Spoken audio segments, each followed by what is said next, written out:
The evening fog had begun to curl through the narrow lanes of Eastwick, painting the gaslights in trembling halos of gold, when the news arrived that would unsettle even the most composed of minds. Colonel Henri Marchand, retired war hero and esteemed local dignitary, had vanished from his ancestral home under circumstances that defied simple explanation. Eastwick's police were confounded.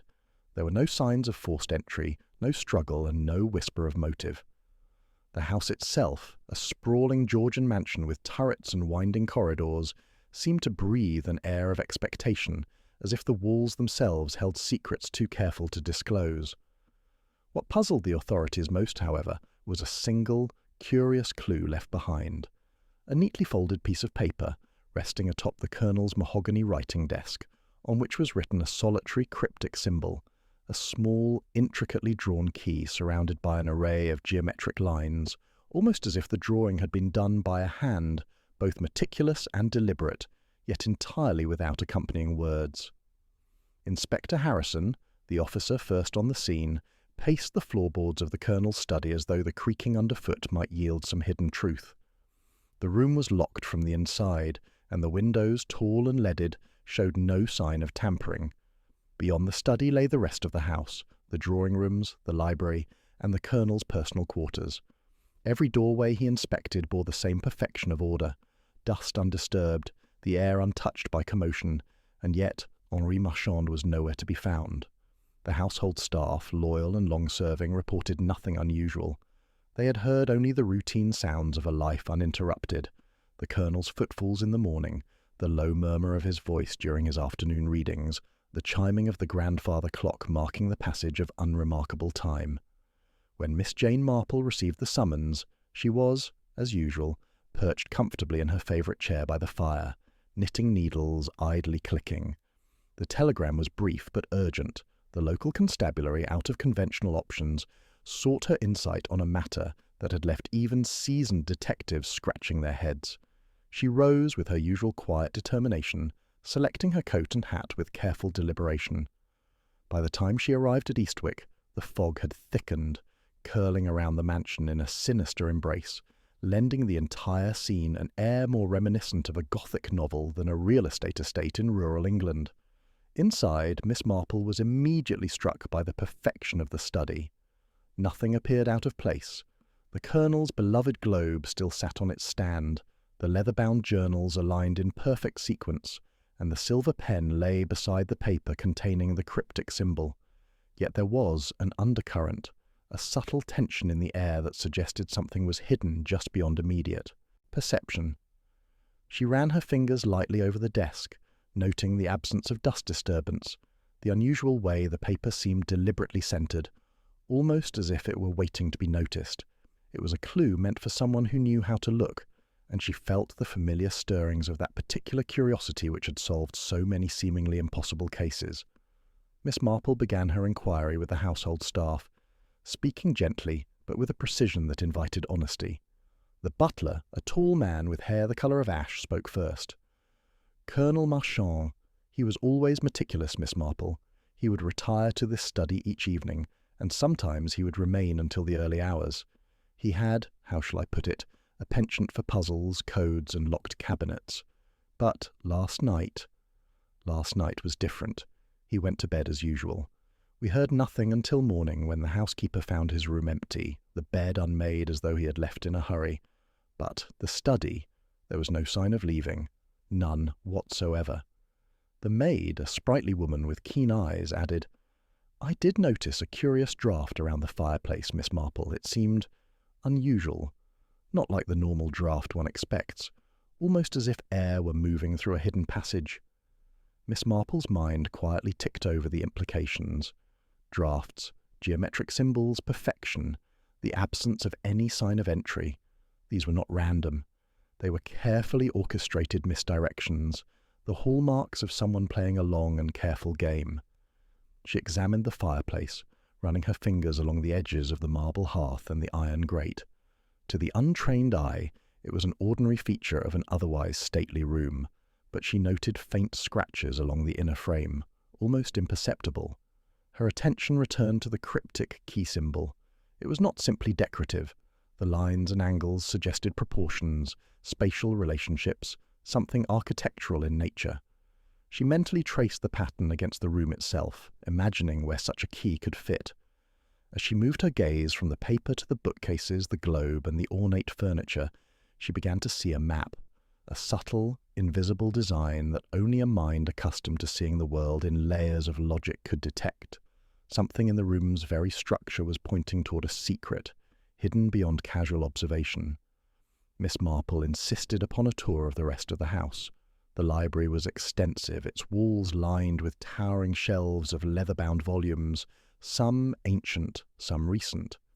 Yet in the far corner, behind a particularly large encyclopedia set, she noticed an irregularity, a slight gap between the wall and the shelving, almost as though a panel had been inserted there in haste or concealment. The gap was small, barely noticeable, but she pressed gently, and the bookcase gave an almost imperceptible shift. Behind it, a narrow corridor, dark and confined, opened into shadow.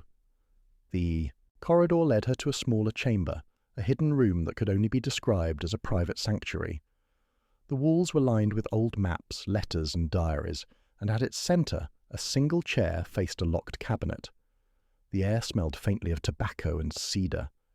Miss Marple realised immediately that this was a place Colonel Marchand had constructed to isolate something of immense personal value, a space not intended for casual eyes. Yet the cabinet itself was empty. There was no sign of the Colonel. She returned to the study to re-examine the symbol, realising it was more than a key. It was a diagram, a guide to movement, a sequence that would allow one to navigate the hidden passages of the mansion. It was a map and an invitation, and possibly a warning. The crime, she realised, was not a simple disappearance. It was a challenge, a puzzle created by a man who thrived on intellect and precision. The criminal, if indeed one existed, would have to be someone with equal cunning, capable of interpreting the symbol and exploiting the mansion's hidden architecture. Hours passed as Miss Marple reconstructed the Colonel's last known movements, piecing together the physical space, the timelines, and the subtle inconsistencies in the staff's accounts. She noticed that the housekeeper had mentioned the unmade bed, the butler had noted the lack of disturbance, and the maid had mentioned the draft. Each seemingly trivial detail now coalesced into a coherent pattern. The Colonel had likely retreated to his hidden room voluntarily, but he had not anticipated being discovered, or perhaps he had intended to leave a trail for someone sufficiently perceptive. By late evening, with the fog still pressing against the windows, Miss Marple stood once more in the study. She held the paper with the symbol, aligning it carefully with the lines of the room, the angles of the furniture, and the position of the hidden corridor she had found. Slowly, deliberately, she traced her steps along the imagined path of the key. The realization struck her like a gentle yet inexorable illumination. The Colonel's disappearance was not a crime in the conventional sense.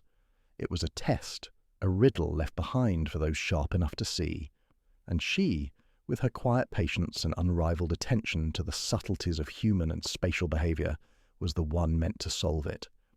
Miss Marple smiled faintly, the first trace of triumph crossing her features. Somewhere within the mansion, beyond walls and symbols, Colonel Marchand awaited, safe, deliberate, and enigmatic, leaving behind only the puzzle that would prove the limits of perception and the sharpness of intellect. And as the gaslights flickered against the fogged windows, the house seemed to hold its breath, awaiting the final revelation, a mystery that had seemed unsolvable but was, in truth, only waiting for the mind that could see what others could not. Miss Marple spent the next morning retracing her steps, through the mansion with a quiet diligence that the local authorities lacked. Inspector Harrison, impatient and accustomed to brute procedural methods, had already begun cataloguing the rooms, taking photographs, and questioning the staff with brisk, if somewhat superficial, efficiency. Yet he kept casting glances at Miss Marple with a mixture of exasperation and begrudging respect. She, in contrast, moved at a pace dictated not by urgency but by observation, allowing her mind to absorb the house in ways the others could not. Each step she took was measured, each glance deliberate. It was not only the architecture that commanded her attention but the life within it, the nervous twitch of the butler when he spoke of the Colonel's habits, the maid's quick, furtive glances toward the study, and the faint, lingering scent of cigar smoke in corners that no one seemed to frequent. The first detail to catch her eye was a small silver thimble lying on the edge of the Colonel's writing desk, almost imperceptible against the polished wood. Harrison had dismissed it as trivial, perhaps a dropped piece of sewing kit from one of the maids, but Miss Marple noticed the faint engraving along its rim, a series of tiny numbers, etched with meticulous precision. Numbers that, she realized, did not correspond to any known measuring system or date. They were instead a sequence, deliberate and coded, a subtle signal left for those with the discernment to notice. Miss Marple set the thimble aside carefully, already imagining how it might relate to the key symbol diagram she had seen the previous night. Her attention then shifted to the library, where a particular set of encyclopedias seemed oddly worn in a way that did not match the rest of the collection. The spines were scuffed at uneven intervals, and one volume in particular bore the faint impression of fingerprints across its upper edge, as though it had been frequently consulted. Miss Marple pulled the book from the shelf and found a folded letter tucked between its pages, yellowed with age but unmistakably recent in its handling. It contained a single sentence in the Colonel's precise handwriting. "The answer lies where shadows linger and whispers guide the way." Harrison, peering over her shoulder, frowned. "It's poetic," he muttered, "but hardly useful." Miss Marple only smiled faintly, her mind working through the possibilities. Shadows, whispers, hidden passages, these were not idle musings. They were instructions, carefully crafted, layered upon the very fabric of the mansion. She recalled the hidden corridor behind the bookcase, the slight draught by the fireplace, and the empty cabinet within the concealed room. Each detail, once isolated, seemed innocuous. Taken together, they formed a pattern that suggested the Colonel had not vanished by accident, but had orchestrated his disappearance with deliberate precision. The staff, meanwhile, became increasingly anxious under the scrutiny. The housekeeper, though loyal, could not hide the tremor in her hands as she recounted the Colonel's habits. "He was particular," she admitted. "Every evening he would lock himself away for hours. Sometimes he would emerge with a letter or a small parcel, but never spoke of its contents." Her eyes darted toward the study. I have always wondered what he was planning, but it never seemed my place to ask." Miss Marple's gaze lingered on the woman for a moment longer than politeness demanded. There was something in her hesitation, a subtle avoidance that spoke of knowledge not fully disclosed. It was not overt guilt, but the careful masking of information, a human instinct she had learned to read as fluently as words on a page. In the servants' quarters, the maid fidgeted as Miss Marple approached, her eyes betraying an almost imperceptible flicker of recognition when the detective's gaze fell upon her. Miss Marple observed the delicate tremor in her voice as she recounted the previous night. I thought I heard something," the maid stammered. "A kind of scraping from the library. I was certain it was the wind at first, but now—" She trailed off, uneasy under the weight of the detective's calm but penetrating gaze. "That will do," Miss Marple said softly, guiding the conversation toward a close without pressing too hard. She had learned long ago that human nature was most revealing when the subject believed the questioning had ended. Small truths often emerged in the spaces left unexamined. Returning to the Colonel's study, Miss Marple noticed a subtle irregularity in the arrangement of the writing implements. The quill pens, the fountain pens, and even the graphite pencils were positioned with a precision that seemed almost ceremonial. Yet one fountain pen, slightly misaligned, drew her attention. Upon closer inspection, she found the pen uncapped and damp with ink that had bled onto the desk surface, forming a faint impression, letters, incomplete yet legible enough to hint at a final note interrupted mid-writing. The words, or rather fragments of words, suggested that the Colonel had been preparing for some action that could not be delayed, and that he had been interrupted, though by whom or what she could not yet say. Miss Marple's mind, however, was already moving ahead. She considered the geometry of the house, the hidden room, the cryptic key symbol, and the clues left in the library. The sequence was deliberate. The Colonel had created a series of small, interlocking puzzles, designed to guide a perceptive observer toward his sanctuary. But there were discrepancies. The thimble's numerical code, the letter's metaphorical direction, and the displaced pen all suggested another layer. Someone else had interacted with the house during his absence, someone trying to mask or redirect the trail. Harrison, growing frustrated with the slow pace of observation, suggested a full-scale search of the grounds, dismissing the importance of subtleties. Miss Marple allowed him to proceed, though she knew instinctively that the truth would not be found by surface-level inspection. While the constables scoured the gardens and outbuildings, she returned to the study's fireplace, kneeling to examine the faint draught the maid had mentioned. Her fingers traced the edge of the hearth until they met a barely noticeable latch, concealed beneath the marble mantelpiece. With careful pressure, a panel swung inward, revealing a narrow descending stairway cloaked in darkness. The hidden passage led her to another chamber, smaller than the first, yet unmistakably part of the Colonel's private network. Here, the air was colder, the shadows deeper, and the faint smell of tobacco even stronger. A single chair faced a small writing desk, cluttered with papers, diagrams, and what appeared to be a partially constructed map of the mansion's interior. Miss Marple recognized immediately that this room, though hidden, had been used recently.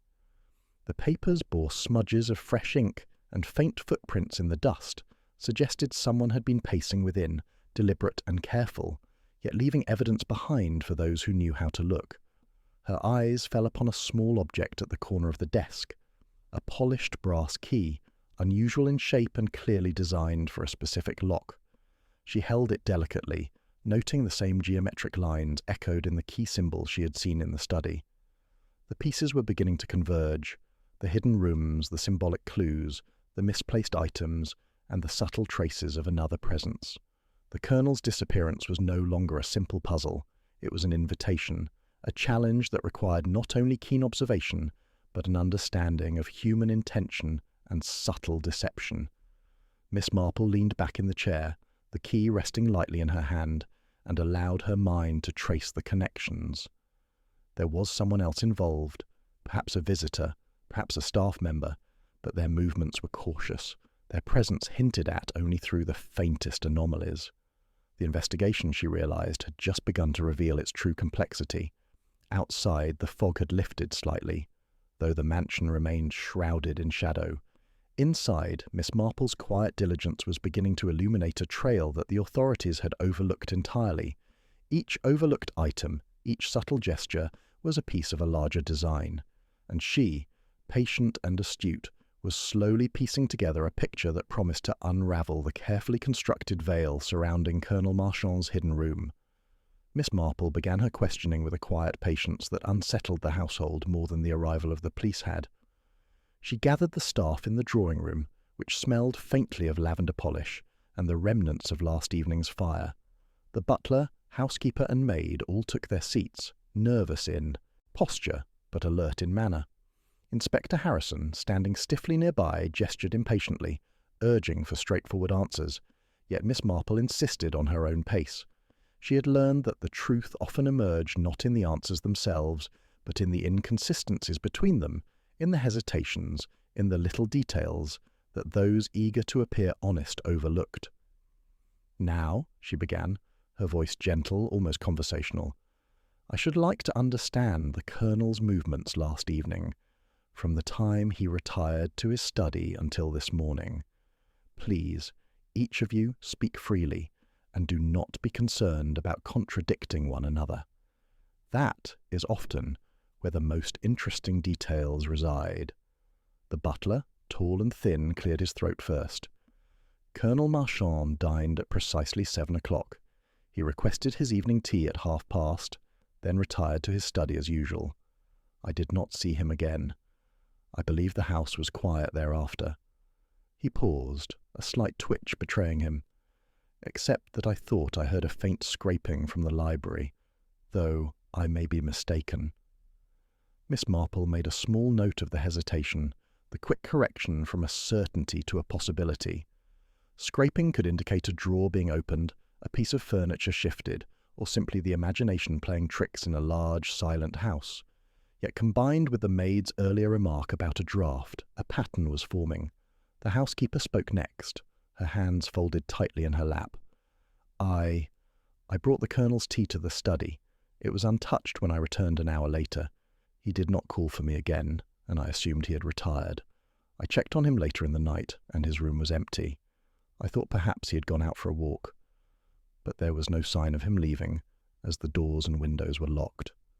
Her voice faltered slightly when she said, "Walk," and Miss Marple caught it immediately.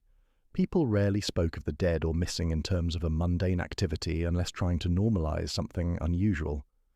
There was a subtle defensiveness in her tone, a small effort to rationalize what was, in reality, a highly abnormal event.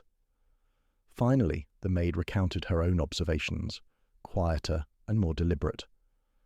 I was tidying near the library when I thought I heard someone moving behind the encyclopedias. At first, I assumed it was the Colonel. Later, I thought perhaps it was just the wind.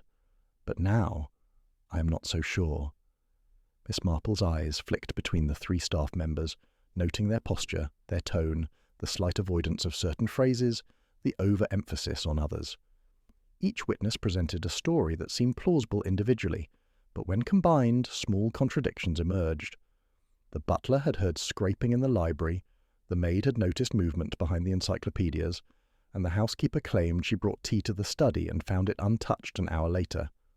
The discrepancy was subtle, but it suggested either deliberate obfuscation or a divided perception of events.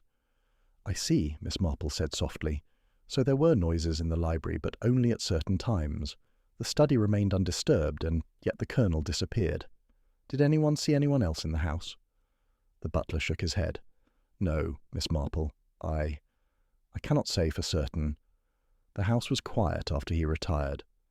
"Quiet, yes," the housekeeper added, "except for the usual settling of the building. But I cannot say I saw anyone either." The maid hesitated, then said, "I thought I saw a shadow, perhaps near the hidden corridor behind the encyclopedias. It moved quickly and then disappeared. I cannot be certain who it was." Miss Marple made another small note. Shadows, brief movements, almost imperceptible, each an indicator that someone had passed through areas not intended to be traversed.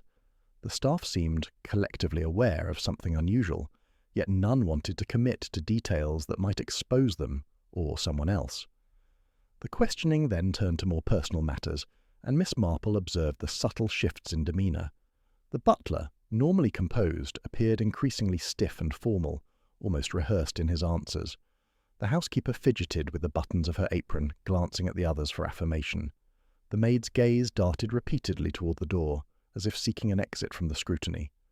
Miss Marple noted all of this, recognizing that while none were openly deceptive, each had something they wished to conceal, or perhaps protect. "What about visitors?" she asked, her voice mild yet probing. "Has anyone come to the house unexpectedly in recent days?" The butler responded immediately. "None, Miss Marple. Only those who had appointments or were expected." The housekeeper, however, hesitated. "There was one gentleman, Mr. Latham, who called yesterday. The Colonel spoke with him briefly in the study. I did not see the conversation, only that the Colonel appeared tense afterward." The maid added, "I noticed Mr. Latham leaving in the early evening just before dinner. He seemed in a hurry, almost as if he wished to avoid seeing anyone." Miss Marple inclined her head, noting the subtle inconsistencies. The butler claimed no unexpected visitors, yet both the housekeeper and the maid referenced someone unfamiliar, whose presence had been brief but significant. A tension began to emerge in the accounts, a tension that suggested hidden motives, perhaps not entirely connected to the Colonel's disappearance, but nonetheless relevant. She then asked about the Colonel's habits in general. Was there anything unusual in his behaviour recently? The housekeeper said carefully, "He has been secretive. Not more than usual, but perhaps a touch more so. He spent longer hours in the study and often consulted documents we were not meant to see. But he is private by nature," the butler added. "He has always enjoyed puzzles, codes, and locks. That is not unusual. But last night he seemed preoccupied more than usual." Miss Marple's eyes narrowed slightly. Preoccupation, secrecy, unexplained visitors and coded clues. The pieces were subtle, but they hinted at something more complex than a simple disappearance. Someone had been moving through the house, and while the staff may not have been directly responsible, they were witnesses to, or perhaps inadvertent participants in, an event designed to obscure the truth. The maid, unusually candid for the first time, whispered, I thought I heard voices too, low voices from the hidden passage. I could not tell who, but there was a conversation. I tried not to listen, but it lingered in my mind. Miss Marple's expression remained calm, though inside her mind raced. Voices, shadowy movements, hidden corridors, and subtle contradictions. These were the building blocks of a deception. Someone had deliberately orchestrated interactions to confuse and mislead. The Colonel's disappearance was entwined with human cunning as much as architectural cleverness. She decided to observe them further, allowing small talk to continue under the guise of casual conversation. The butler's insistence on correctness, the housekeeper's careful rationalizations, and the maid's nervous avoidance all revealed fragments of hidden motives, yet nothing definitive. Miss Marple was careful not to press too hard. Sometimes deception unravelled in the silence between questions, in the tiny hesitations and overlapping statements. By the end of the day, Miss Marple had begun to form a delicate lattice of possibilities, each connected to the staff's words, the movement of shadows, and the presence of objects out of place. The cryptic symbol, the hidden rooms, and the slight discrepancies in the accounts hinted that someone besides the Colonel had a hand in the unfolding events. Perhaps the visitor, Mr. Latham, was involved, or perhaps one of the staff had acted without fully revealing their actions. Each small contradiction, each eager cooperation or guarded answer, was a thread leading toward the truth, though Miss Marple knew the tapestry was far from complete. As night fell over Eastwick, the mansion seemed to hold its breath once again. The gaslights cast long shadows across the corridors, and the faint rustle of paper and settling timbers whispered of secrets yet undiscovered. Miss Marple, seated once more in the study, reviewed her notes, carefully reconstructing each timeline, each witness statement, and each anomaly she had observed. She understood now that the voices of deception were not merely lies. They were clues, subtle indicators of human intention and fear, each one pointing toward the hidden truth of Colonel Marchand's disappearance. And in that quiet understanding she felt the familiar spark of anticipation, the knowledge that the puzzle was beginning to reveal itself, that the seemingly impenetrable mystery was slowly yielding to the sharp, patient eye of one accustomed to seeing the world not only as it appeared, but as it was concealed. Miss Marple spent the following morning in the mansion's sunlit drawing-room, papers and notes carefully spread across a small table, her fingers tracing the edges of each document as though they could whisper their secrets directly to her. The staff had been instructed to remain available for questioning, and Inspector Harrison hovered uneasily nearby, clearly anxious to arrive at a conclusion he could write in a report. Yet Miss Marple was undeterred. She understood that human nature, unlike paper evidence, revealed itself only with patience, observation, and a willingness to follow even the faintest threads of contradiction. Her first task was to map the possible motives of each person in the house. The butler, Mr. Ashcombe, a man of impeccable demeanour and unwavering loyalty, or so it appeared, had no obvious reason to harm the Colonel. Yet his pride in managing the household, combined with a quiet resentment of the Colonel's occasional dismissiveness, suggested a latent motive, subtle, hardly conscious perhaps, but present nonetheless. Miss Marple made a note. Pride, suppressed irritation, protective instinct. The housekeeper, Mrs. Halford, seemed devoted to Colonel Marchand, but she had long envied the attention he lavished upon visitors and acquaintances, rather than on the staff who served him daily. Her alibi was simple. She had delivered the evening tea and retired to tidy the servants' quarters, but her hands trembled slightly as she recounted it.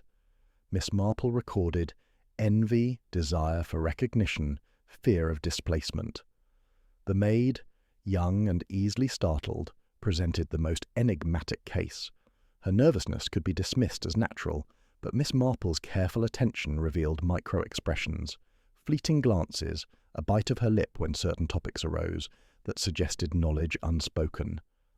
The girl had been close to the Colonel in a way that exceeded mere professional acquaintance, and that closeness carried both affection and fear. Was it loyalty, or was there a subtle leverage at play?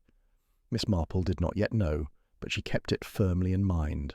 Fear, loyalty, hidden knowledge. And then there was Mr. Latham, the visitor who had arrived the day before the Colonel's disappearance. Reports varied as to the nature of his visit, but Miss Marple noted that both the housekeeper and the maid remembered him leaving hurriedly, a man clearly concerned with avoiding attention. Why had the Colonel received him in secret? What connection did this visitor hold that warranted stealth? Miss Marple jotted a final note. Mystery, secrecy, potential coercion. Turning to alibis, Miss Marple reconstructed the timeline meticulously. The Colonel dined at 7, retired to his study at past, and disappeared sometimes, after 8. The butler insisted he had remained in the servants' quarters after delivering tea.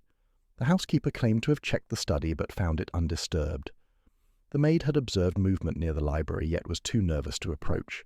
Mr. Latham had arrived and departed within that narrow window.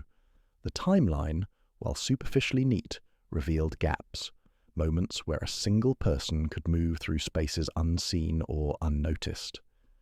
Miss Marple's mind began weaving connections between these observations. Pride, envy, fear, secrecy, all were motives that could intersect in unexpected ways. Perhaps the butler, wishing to assert control, had manipulated small elements of the house to mislead the others. Perhaps the housekeeper's envy had motivated her to subtly influence events, ensuring the Colonel could be removed, or at least concealed without direct confrontation. Perhaps the maid, caught between loyalty and fear, had unwittingly facilitated a step in a larger plan. And Mr. Latham's hurried departure suggested that an outside influence was involved, someone whose motives were yet more opaque, potentially aligning or conflicting with those of the household. Miss Marple then revisited the physical clues. The hidden room behind the encyclopedias, the cryptic key symbol, the thimble with numerical engraving, and the brass key all suggested premeditation. Whoever orchestrated this had knowledge not only of the Colonel's habits, but of the very architecture of the mansion itself. If one combined these clues with the web of human motives, a complex picture emerged. The disappearance was not likely the work of a single individual acting on impulse. It was a carefully layered plan, designed either to test the deductive abilities of the observer or to conceal the truth behind a smokescreen of plausible human motives. Miss Marple considered the possibility that more than one person had acted in concert. Could the visitor have colluded with a member of the household? The butler and housekeeper both had knowledge of the house's routines that could facilitate someone's movements without detection. The maid, with her intimate familiarity with the library and study, could unknowingly provide access or clues. Even the Colonel, with his love of puzzles, might have orchestrated elements of his own disappearance, testing the vigilance of those around him. Each scenario had merit, and yet each raised further questions. She returned to the staff individually, posing subtle questions about recent tensions, grievances, and peculiar requests from the Colonel. The butler spoke of minor disputes over table settings and the management of the household. The housekeeper of the Colonel's insistence on private consultations and changes in routine, the maid of his occasional stern reprimands and sudden displays of kindness that seemed almost out of character. Each account contained fragments of human emotion, pride bruised, loyalty strained, curiosity piqued, that could motivate actions, but none provided a definitive answer. Miss Marple then probed gently regarding the visitor.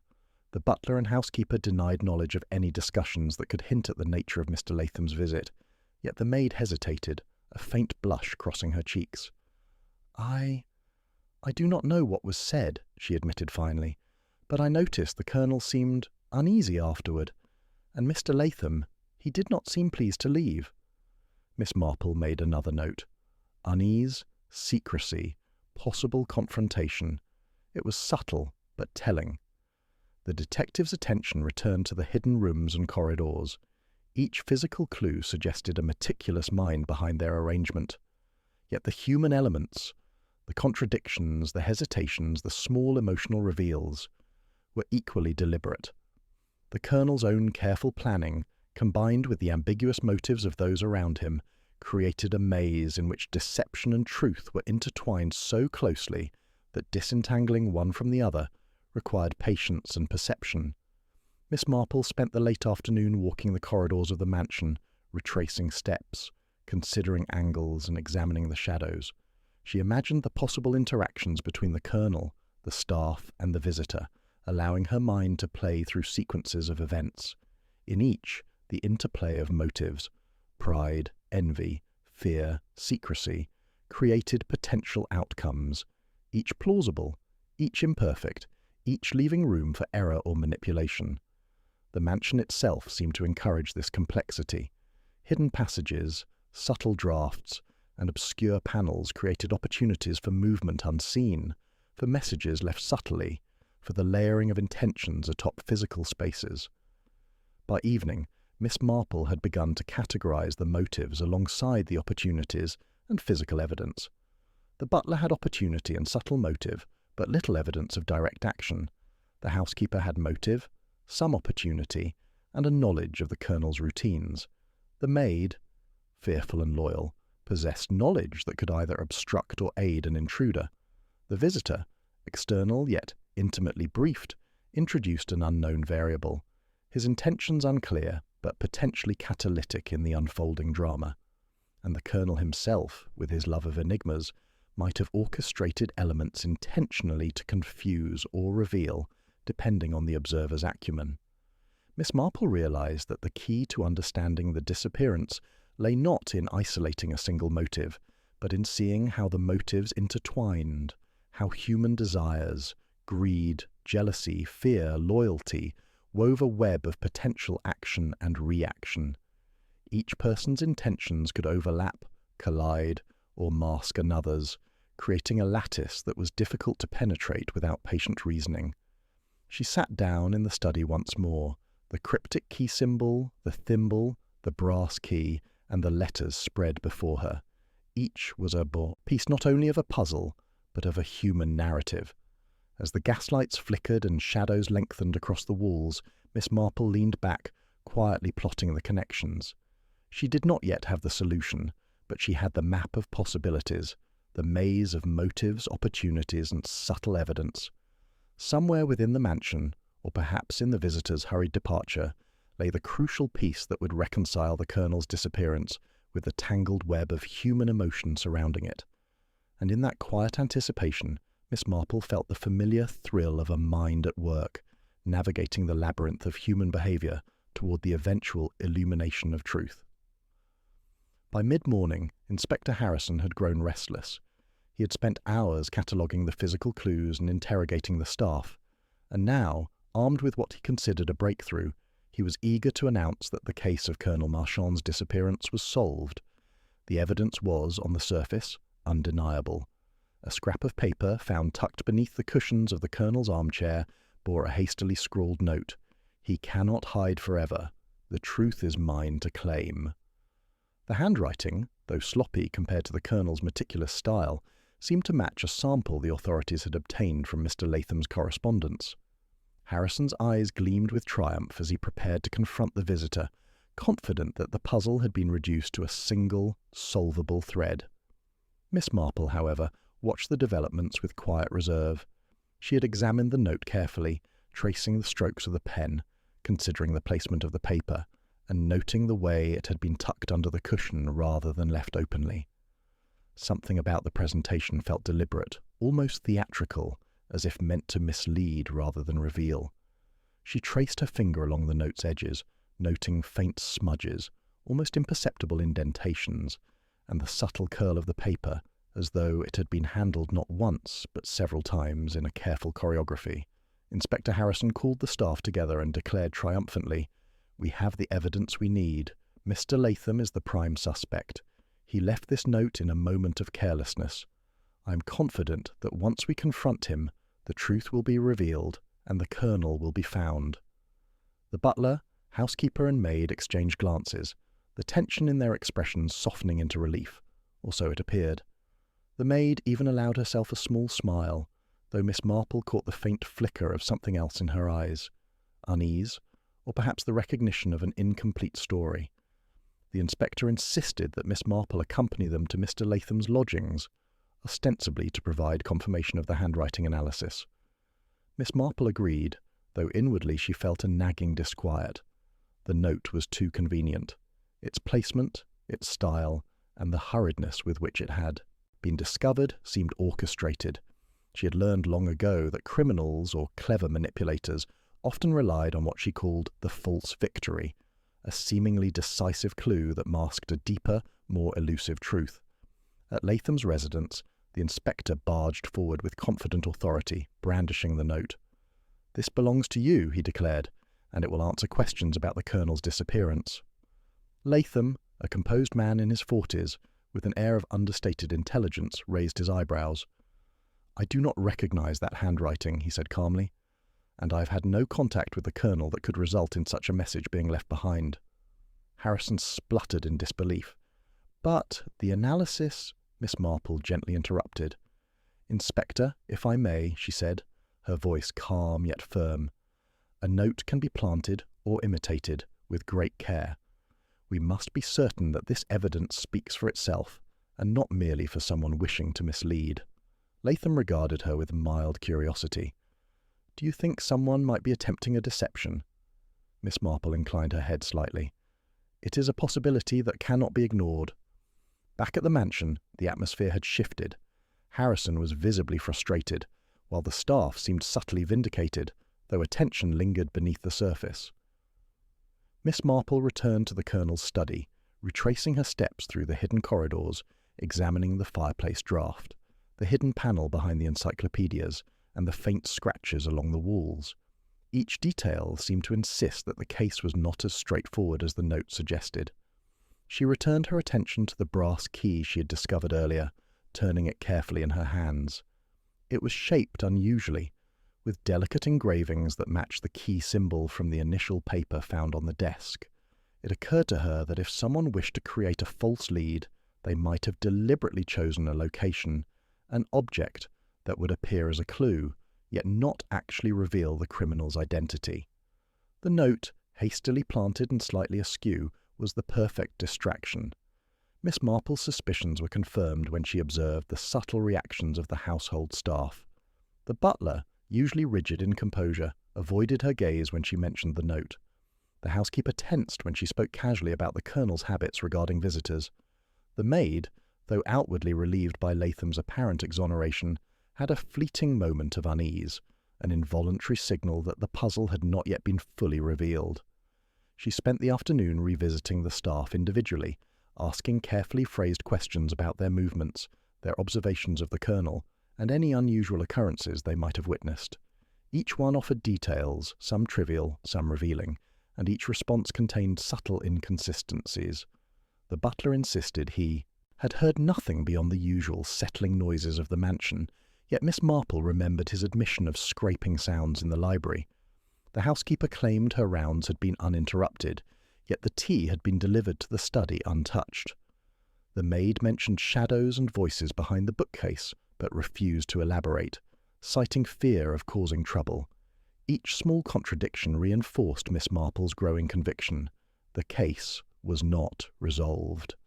The note, the supposed breakthrough, was a masterstroke of misdirection, intended to lure the authorities into declaring victory prematurely.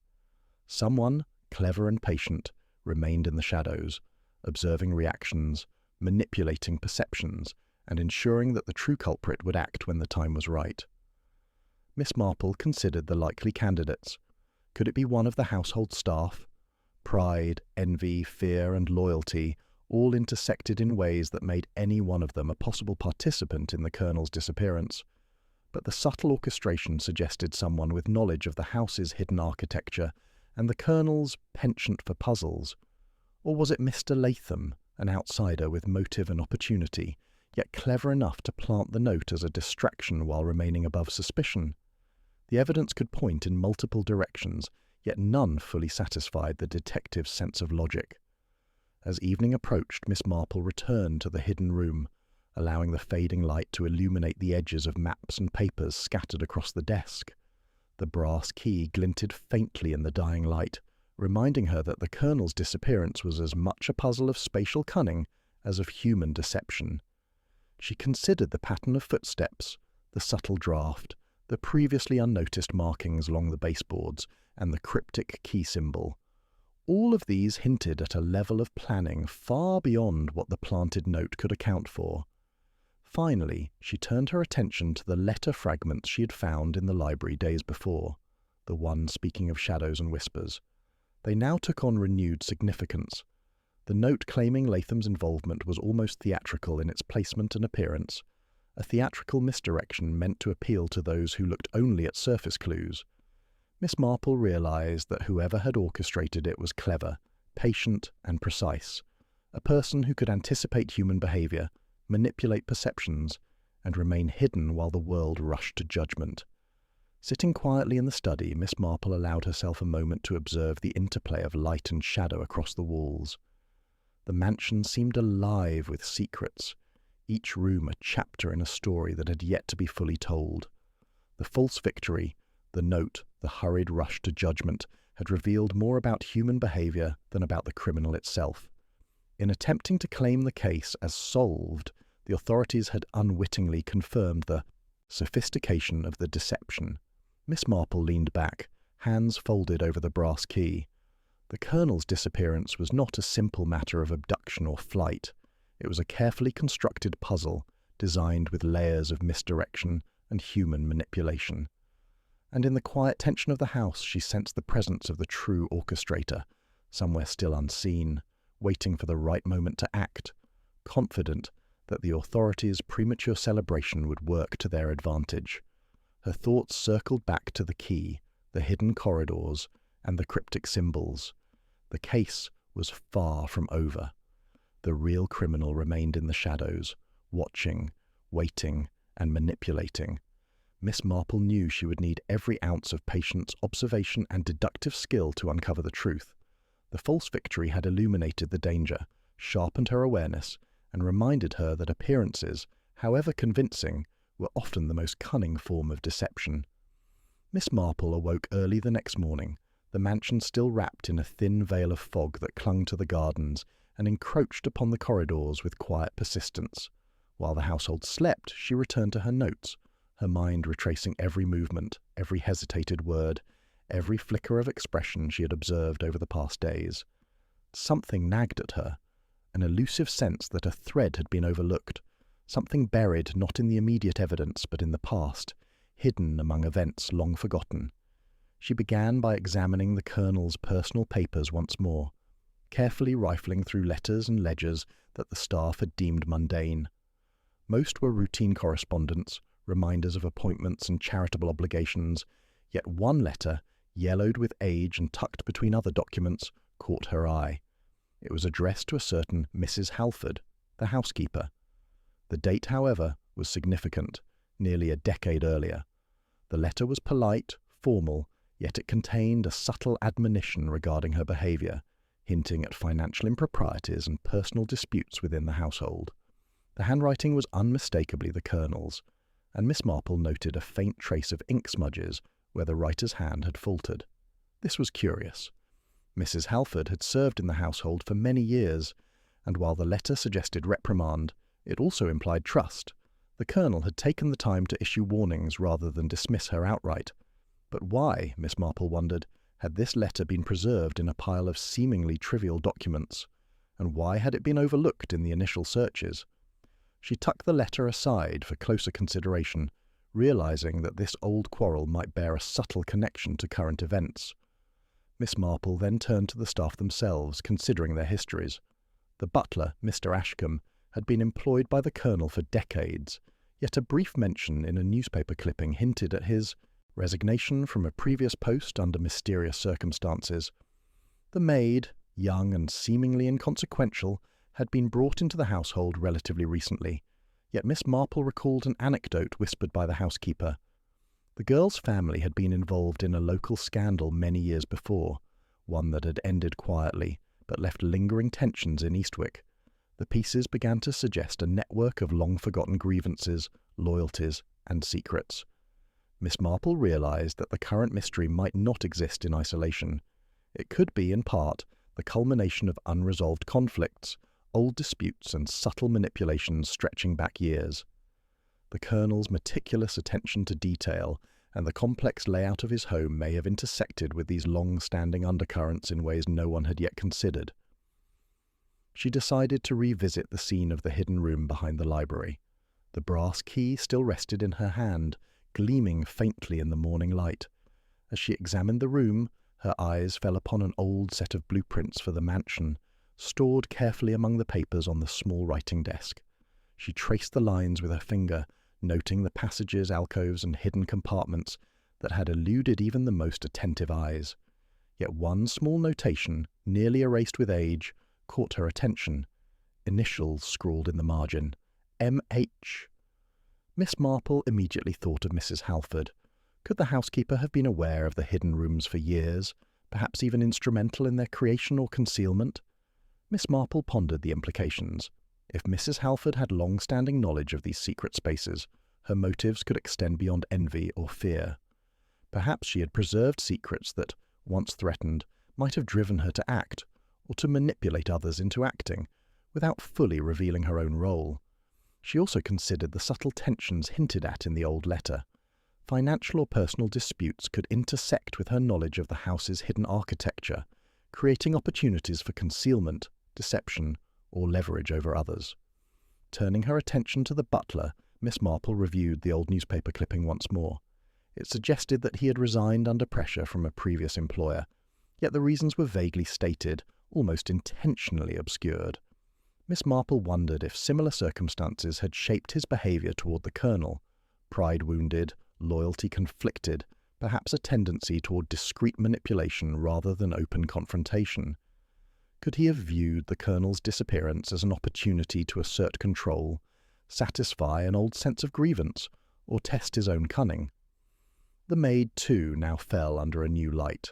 Her family's historical scandal, while seemingly irrelevant, could have created ties to other figures in the house or the surrounding community. Perhaps someone had acted to prevent the disclosure of past indiscretions, or perhaps she had been drawn unwittingly into a scheme designed to exploit her vulnerabilities. The shadows of the past, Miss Marple realized, were not distant. They could shape choices, fears, and loyalties in ways that were profoundly present. With these considerations in mind, she convened a subtle, informal meeting with the staff, ostensibly to revisit minor details of the Colonel's routines. She asked questions about old visitors, past incidents in the house, and previous conflicts that might have left lingering effects. At first, the staff were hesitant, offering vague recollections or carefully neutral statements. Yet Miss Marple's gentle persistence combined with her attentive observation coaxed small truths to the surface. Mrs. Halford, under the guise of casual conversation, admitted that there had been disputes with the Colonel years ago, involving finances and the management of household accounts. She had long since resolved these matters, but the memory lingered, as did a sense of obligation and unease whenever changes were made in the study or the hidden corridors. The butler revealed that his prior resignation had stemmed from a conflict with a previous employer over loyalty and authority, a matter he had never fully disclosed, yet which had shaped his interactions with Colonel Marchand. The maid, quietly at first, confessed to a vague fear of reprisal connected to her family's past, a tension she had never spoken of for fear of scandal. Miss Marple noted the intersecting lines of history, disputes over money and authority, unspoken loyalties, and the residual fears of past scandals. Each thread, minor in isolation, now appeared interwoven with the current events. Someone could have exploited these long-standing vulnerabilities to manipulate actions, plant evidence, or create an appearance of culpability while remaining hidden. The network of motives and opportunity was more complex than she had initially realized, and it extended beyond the immediate circumstances of the Colonel's disappearance. She returned once more to the hidden room, examining the desk, the brass key, and the faint impressions on the floor. The evidence suggested a person intimately familiar with the mansion's secret architecture, a person who could navigate the passages unnoticed, exploit psychological vulnerabilities, and manipulate perceptions with subtle precision. Miss Marple realized that the past had provided both knowledge and leverage to this individual. The cryptic key symbol, the mislaid thimble, and the partially written letters were not merely contemporary clues. They were connected to years of observation, preparation, and awareness. As twilight descended upon the mansion, Miss Marple sat in quiet reflection. The fog creeping along the corridors seemed to whisper secrets of the past, old grievances entwined with current mysteries, and subtle threads connecting the staff and visitor alike. The case was no longer solely about the present. It was a culmination of histories, relationships, and long-buried tensions. Each person in the house was bound not only by their immediate motives, but also by shadows that stretched back years, linking them in ways that had remained invisible until now. Miss Marple's mind, ever patient and deliberate, began to construct the hidden lattice of these connections. The disappearance was not a random act. It was carefully orchestrated, informed by past knowledge and present opportunity. She understood now that solving the mystery required untangling these threads, discerning which shadows belonged to history and which were deliberately manipulated for effect. The past was not merely background, it was active, shaping behavior, influencing decisions, and concealing truths in plain sight. And as the night deepened, Miss Marple sensed the faint presence of a guiding hand in the house, someone who had woven history and motive into a trap, confident that the casual observer would miss the subtleties of timing, placement, and human behavior. The Colonel's disappearance was as much a puzzle of memory and history as of architecture and present action. Miss Marple, quietly determined, felt the thrill of understanding that the true resolution lay not in a single clue, but in the convergence of past and present human nature and hidden knowledge, waiting to reveal itself only to one patient enough to perceive it in its entirety. Miss Marple spent the following morning considering the delicate web she had uncovered, motives intertwined with opportunity, and the shadows of the past had revealed hidden connections between the household staff and even Mr. Latham. Yet despite the mounting insights, the identity of the person orchestrating the Colonel's disappearance remained elusive. It was time for an unconventional approach, one that did not rely on evidence alone, but on human nature itself. She decided to employ a method she had perfected over years of quiet observation, a test of character, cloaked as casual conversation, designed to elicit instinctive reactions. Miss Marple understood that the human mind, when faced with subtle suggestion, often betrayed truths that even careful planning could not suppress. She would not accuse. She would merely observe, provoke, and watch for the slightest tremor of the conscience. The drawing room was prepared, its windows open to the morning sun and the faint scent of lavender polish lingering in the air. The household staff were assembled individually, as was Mr. Latham, though he had returned under the guise of assisting in the search for the Colonel. Each person was invited to sit with a cup of tea, the atmosphere intentionally calm, ordinary, and disarming. Miss Marple's eyes, serene but unwavering, scanned each face in turn, noting posture, blink rate, micro-expressions, and the subtle curl of lips or twitch of a finger. She began with Mrs. Halford, the housekeeper, inviting her to speak of minor household details from the previous week. "You know, Mrs. Halford," Miss Marple said softly, "houses like this carry memories, don't they? Even the walls remember the comings and goings of their occupants." She allowed the statement to linger, then added gently, "I've often wondered what a house would say if it could speak of secrets left unnoticed." The housekeeper's hands trembled slightly as she poured tea, and she blinked rapidly, a subtle signal that Miss Marple noted immediately. I do not know what you mean," she stammered, though her voice carried an edge of defensiveness. Miss Marple made no comment, simply observed. Often the first reaction revealed more than words ever could. Next came Mr. Ashcombe, the butler, who had prided himself on his imperturbable composure. Miss Marple asked him to recall the movements of the Colonel over the past few days, then casually inquired, "Have you ever thought that sometimes, even when we follow orders faithfully, we might inadvertently help another pursue a plan we could not foresee?" She let the question float in the air, noting the slight furrow of his brow and the faint tightening around his mouth. A flicker of unease crossed his eyes, a subtle crack in a carefully maintained facade. The maid, young and cautious, was next. Miss Marple spoke to her of shadows and whispers, and of how memories could be selective, preserving some details while obscuring others. "I've noticed," she said, leaning forward slightly, that sometimes people remember things they wish to forget, or forget things they wish to remember. It is curious, is it not? The girl's hands tightened around her teacup, knuckles whitening, and she swallowed hard. Miss Marple registered a micro-expression of fear, but also of recognition, as though some unspoken truth had touched her conscience. Finally, she turned to Mr. Latham, whose presence had so far been enigmatic. "Mr. Latham," she said, her tone soft yet firm. One might assume that a visitor could be entirely innocent, unaware of the intricacies of a household, yet even strangers leave impressions. How curious it is that we often underestimate the subtle influence of our presence on those around us. For a moment, Latham's expression remained calm, almost neutral, but Miss Marple noticed a slight narrowing of his eyes and a fleeting shift in posture, a pause that betrayed careful calculation. She had no desire to accuse outright. Rather, she intended to observe, to allow natural human instinct to surface. The breakthrough came unexpectedly when she presented a small hypothetical scenario. She retrieved the brass key and placed it deliberately on the table.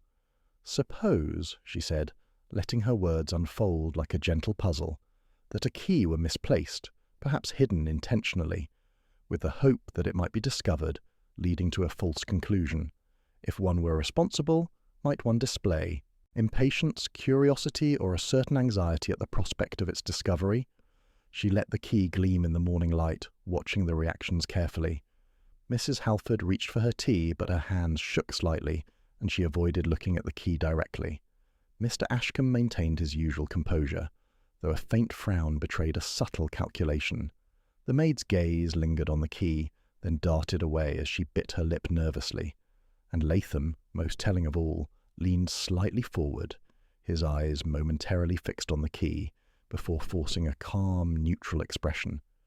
It was the smallest of gestures, yet it spoke volumes, attention, concern, and a flicker of unease that suggested a familiarity with the key's significance beyond mere curiosity. Miss Marple allowed the moment to pass without comment, observing the interplay of reactions. She knew that in this delicate dance of suggestion, the true criminal often betrayed themselves not in words, but in instinctive response. Latham's measured composure, his slight forward lean, and the micro-expression of recognition hinted at knowledge, awareness, and perhaps involvement. Yet it was subtle, deliberate, almost professional in its concealment, requiring careful corroboration with other details before drawing any conclusions. She then employed another tactic, asking each person to recount, in chronological order, their observations on the night of the Colonel's disappearance. The butler, housekeeper, and maid all repeated familiar details, yet when Latham was asked, he hesitated, then described only what he had observed indirectly, emphasizing absence over presence, distancing himself subtly from the events. Miss Marple noted the careful avoidance of specifics, the subtle deflection from timelines, and the measured neutrality that, while superficially credible, carried its own weight as an indication of familiarity with the movements and arrangements he claimed not to have witnessed. After the interviews concluded, Miss Marple returned to the hidden room. She examined the brass key, the thimble, and the faint scuff marks along the floorboards, considering how the reactions she had observed might align with physical evidence. Latham's subtle unease, coupled with the staff's micro-expressions, suggested that someone among them, or possibly in conjunction with an outsider, had acted with foreknowledge of the house's secret architecture. The key, in this unconventional test, had revealed cracks in the carefully maintained facades of truth, providing insight into who was aware of, and possibly responsible for, elements of the Colonel's disappearance. By evening, Miss Marple had compiled a detailed mental map of reactions, correlations, and inconsistencies. She noted how the unconventional tactic, the presentation of the key as a hypothetical probe, had elicited instinctive responses that might otherwise have remained hidden. It was not definitive proof, but it had illuminated behavior patterns and subtle connections that were otherwise invisible, offering the first glimpse of a deeper layer of deception. As the household settled for the night, Miss Marple reflected on the significance of the day's findings. She understood that intuition, observation, and the careful orchestration of suggestion were as important as tangible clues. The unconventional tactic had revealed more than a note or a hidden passage ever could. It had illuminated the psychology of the individuals involved, exposing the faintest cracks in the facades of innocence. Somewhere in the mansion, or in the broader network of connections reaching beyond its walls, the true orchestrator remained unseen, yet Miss Marple now had a clearer understanding of the subtle pressures, hidden motives, and instinctive responses that would eventually unravel the mystery. The game was not yet complete, but the pieces had begun to align, and the unconventional clue had provided the spark that would guide her toward the revelation that had remained just out of reach. Miss Marple had risen early, determined to review the results of her unconventional test. The reaction she had observed, subtle micro-expressions, hesitations, and instinctive gestures, had provided new avenues to explore. She was arranging her notes in the drawing room when a commotion from the library reached her ears. Rushing through the corridors, she found Inspector Harrison at the centre of a gathering, papers scattered across the floor, his face a mixture of alarm and disbelief. "The thimble! It's gone!" he exclaimed, snatching at the empty space where the small engraved object had rested.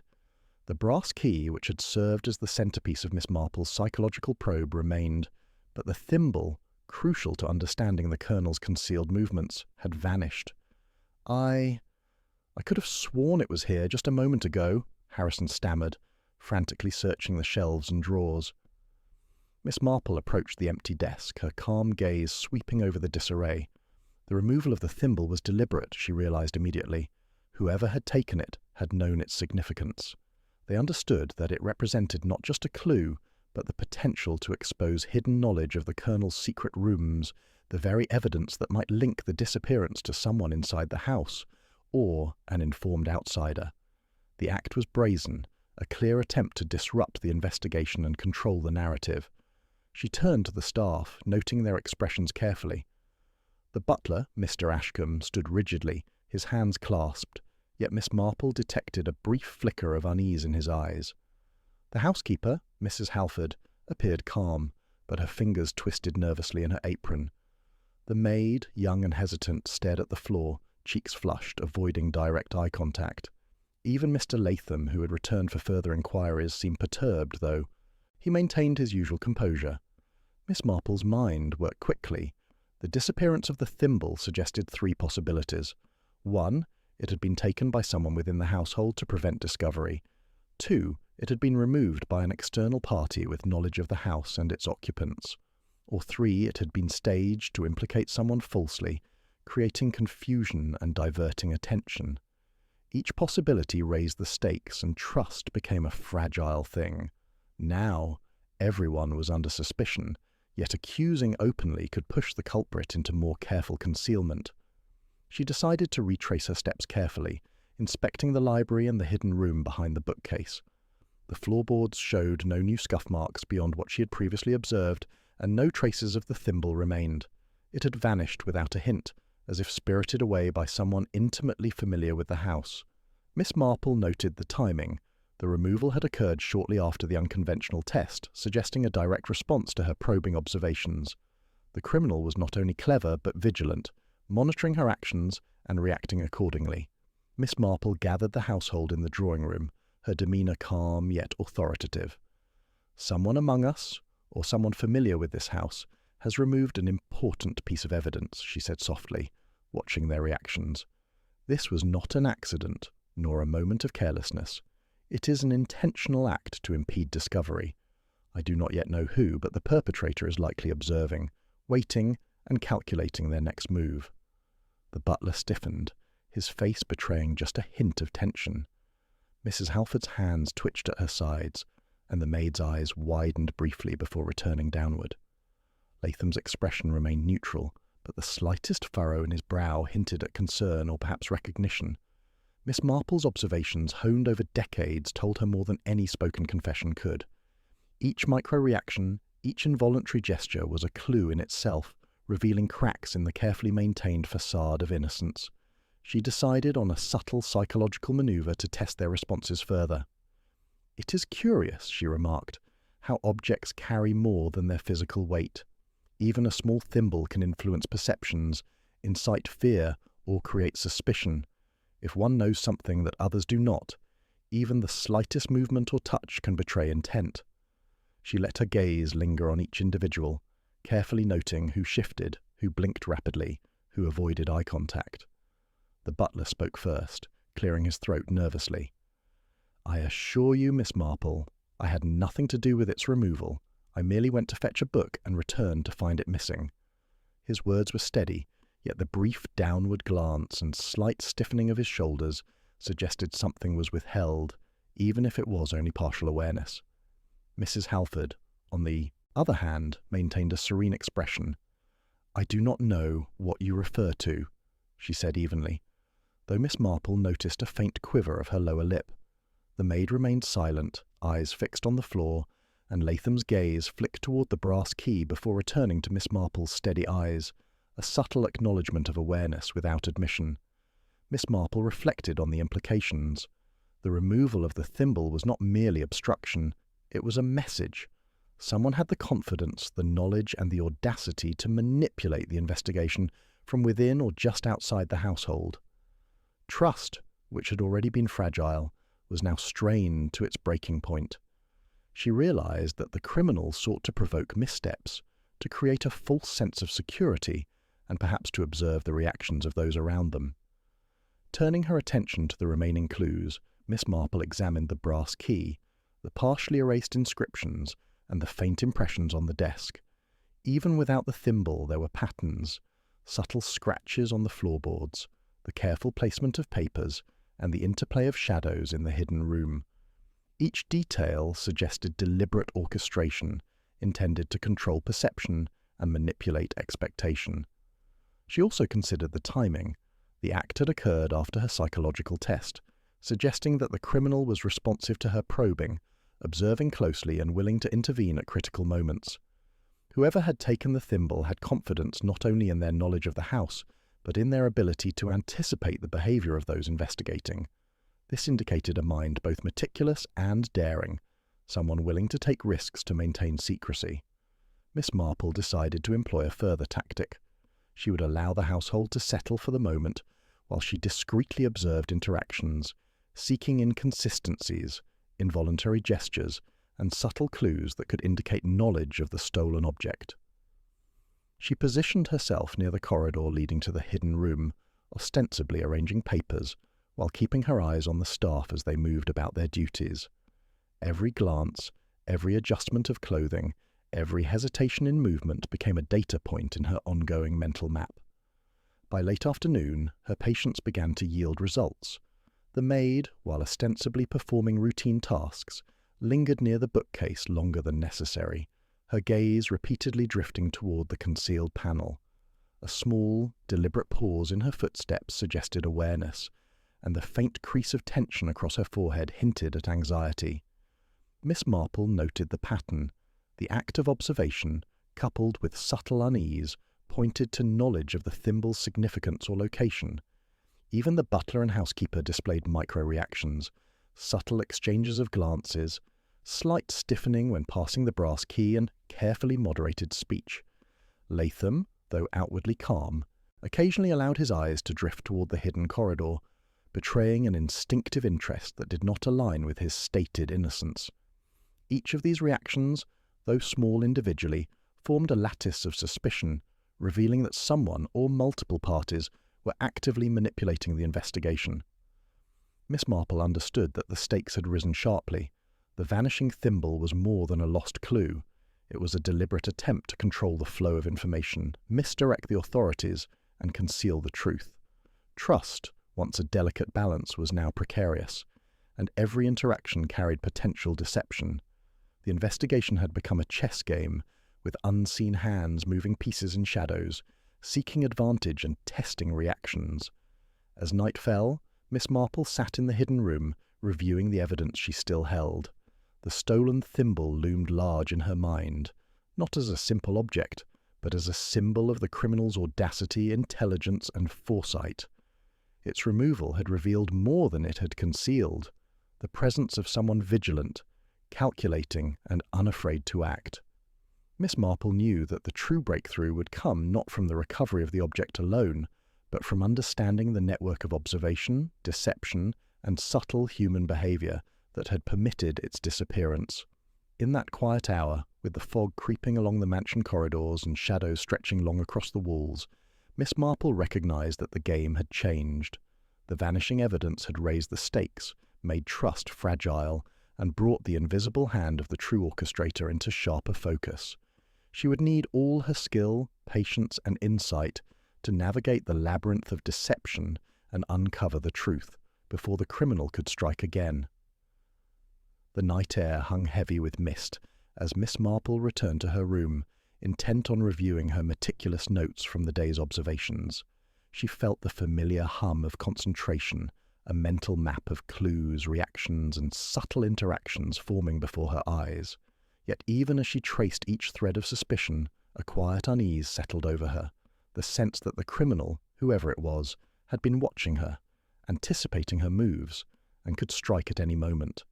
The sound of hurried footsteps echoed through the corridor. Miss Marple looked up, startled, as a knock came at her door. She opened it to find the maid, pale and trembling, clutching a letter in her hand. "Miss Marple, it's urgent," she stammered. The envelope was sealed with a smear of wax that bore no official insignia, only a crude imprint of what appeared to be a key. Miss Marple broke the seal and unfolded the letter. The words were brief but chilling. "You have seen too much. The next will not be a warning." Beneath the message, a small, folded scrap of paper had been tucked inside, showing the faint outline of a handprint, smudged and almost imperceptible. The handwriting was careful, deliberate, and utterly untraceable. Before she could process the implications, a scream rang out from the direction of the hidden room. Miss Marple and the maid rushed down the corridor, heartbeats echoing in tandem. The library door, normally locked, was ajar, and inside lay Mr. Ashcombe, the butler, sprawled across the floor. His face was pale, eyes wide in shock, and beside him rested a heavy brass candlestick, its edge dented from impact. It was clear that he had been struck from behind, though he was alive, groaning faintly and barely able to articulate words.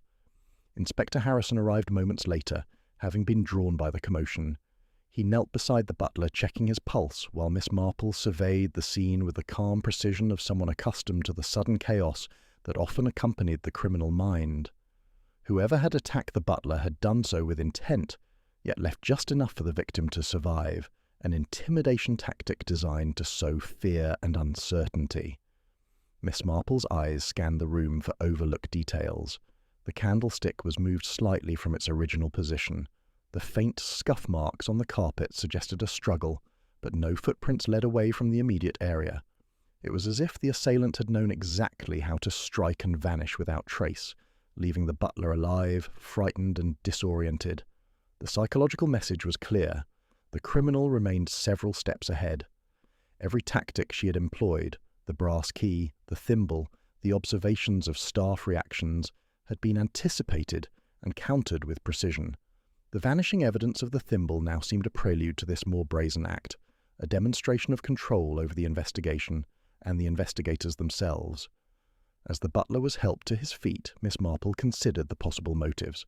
Was this an act of desperation, meant to prevent disclosure of the hidden room's secrets, or a deliberate show of power, designed to unsettle both the household and the detective? The subtleties of the attack, careful timing, non-lethal force, and the immediate disappearance suggested a mind capable of calculating consequences, predicting reactions, and manipulating outcomes with finesse.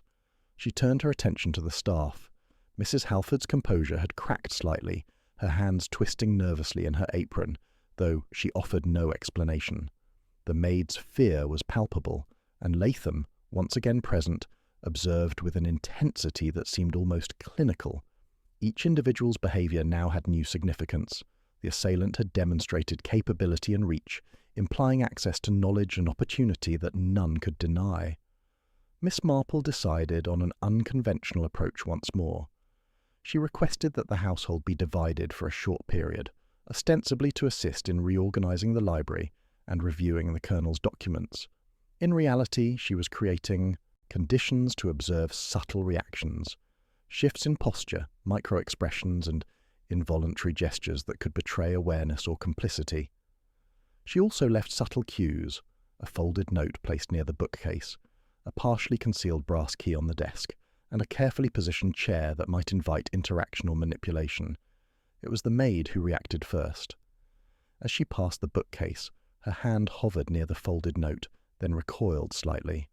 Her eyes flicked toward the hidden passage, and she hesitated, glancing nervously at Mrs. Halford, who appeared unaware, or attempted to appear so.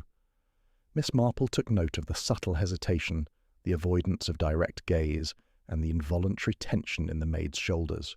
Small, seemingly insignificant movements were revealing knowledge, awareness, and perhaps guilt. Meanwhile, Latham, observing from across the room, exhibited a different kind of reaction. Measured, careful, yet unmistakably focused on the arrangement of objects.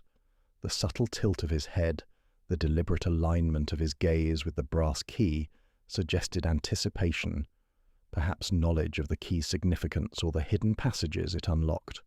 Miss Marple's instincts told her that he was more involved than he had admitted, though the nature of that involvement was yet to be determined. The attack on the butler had changed the tenor of the investigation. No longer was the mystery simply about uncovering the Colonel's disappearance. It had escalated into a matter of personal safety and immediate threat.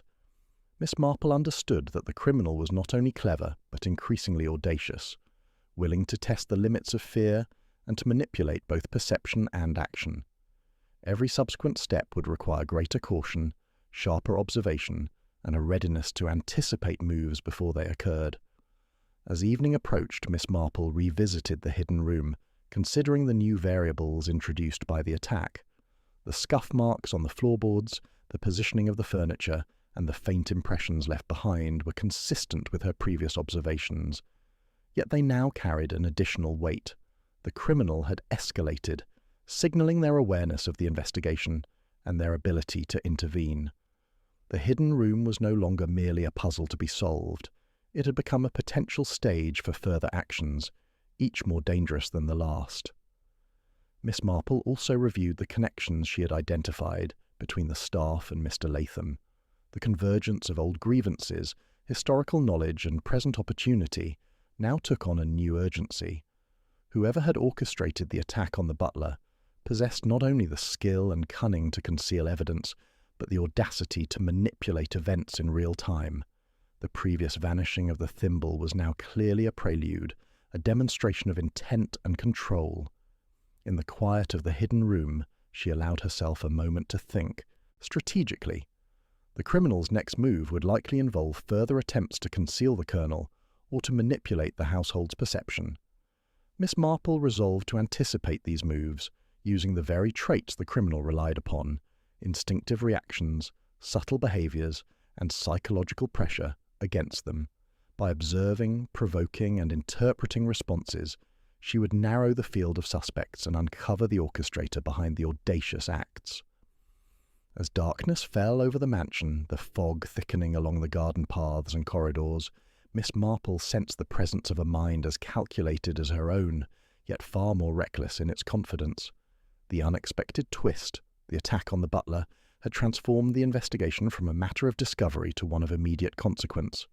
She understood that solving the mystery now required vigilance, foresight, and a readiness to prevent further misdeeds, not merely to reconstruct events after they occurred. With careful planning, patient observation, and the knowledge that the criminal remained several steps ahead, Miss Marple prepared herself for the challenge. The game had shifted, the stakes were higher, and the shadows within the house had grown deeper. The detective would need every ounce of skill, intuition, and courage to navigate this new, perilous chapter and prevent the next strike before it could claim another victim. Miss Marple rose early, the chill of dawn seeping through the tall windows of Colonel Marchand's mansion. The events of the previous days, the Colonel's disappearance, the vanishing thimble, the attack on the butler, had left a tense, almost electric atmosphere. Yet in the quiet of the morning she felt her thoughts aligning, the pieces of the puzzle beginning to arrange themselves into a discernible shape. There was chaos, certainly, but chaos often concealed order, and Miss Marple had long learned that the smallest, most overlooked details often revealed the truth. She began with the brass key, placing it carefully on her writing desk, and revisited her notes. The unconventional test had revealed reactions, subtle but telling, from the household staff and from Latham. The vanished thimble had escalated the stakes, yet the attack on the butler suggested that the criminal was bold, willing to act swiftly to conceal knowledge. Each incident seemed isolated, random even, but Miss Marple had a growing sense that there was a pattern, a rhythm to the apparent disorder.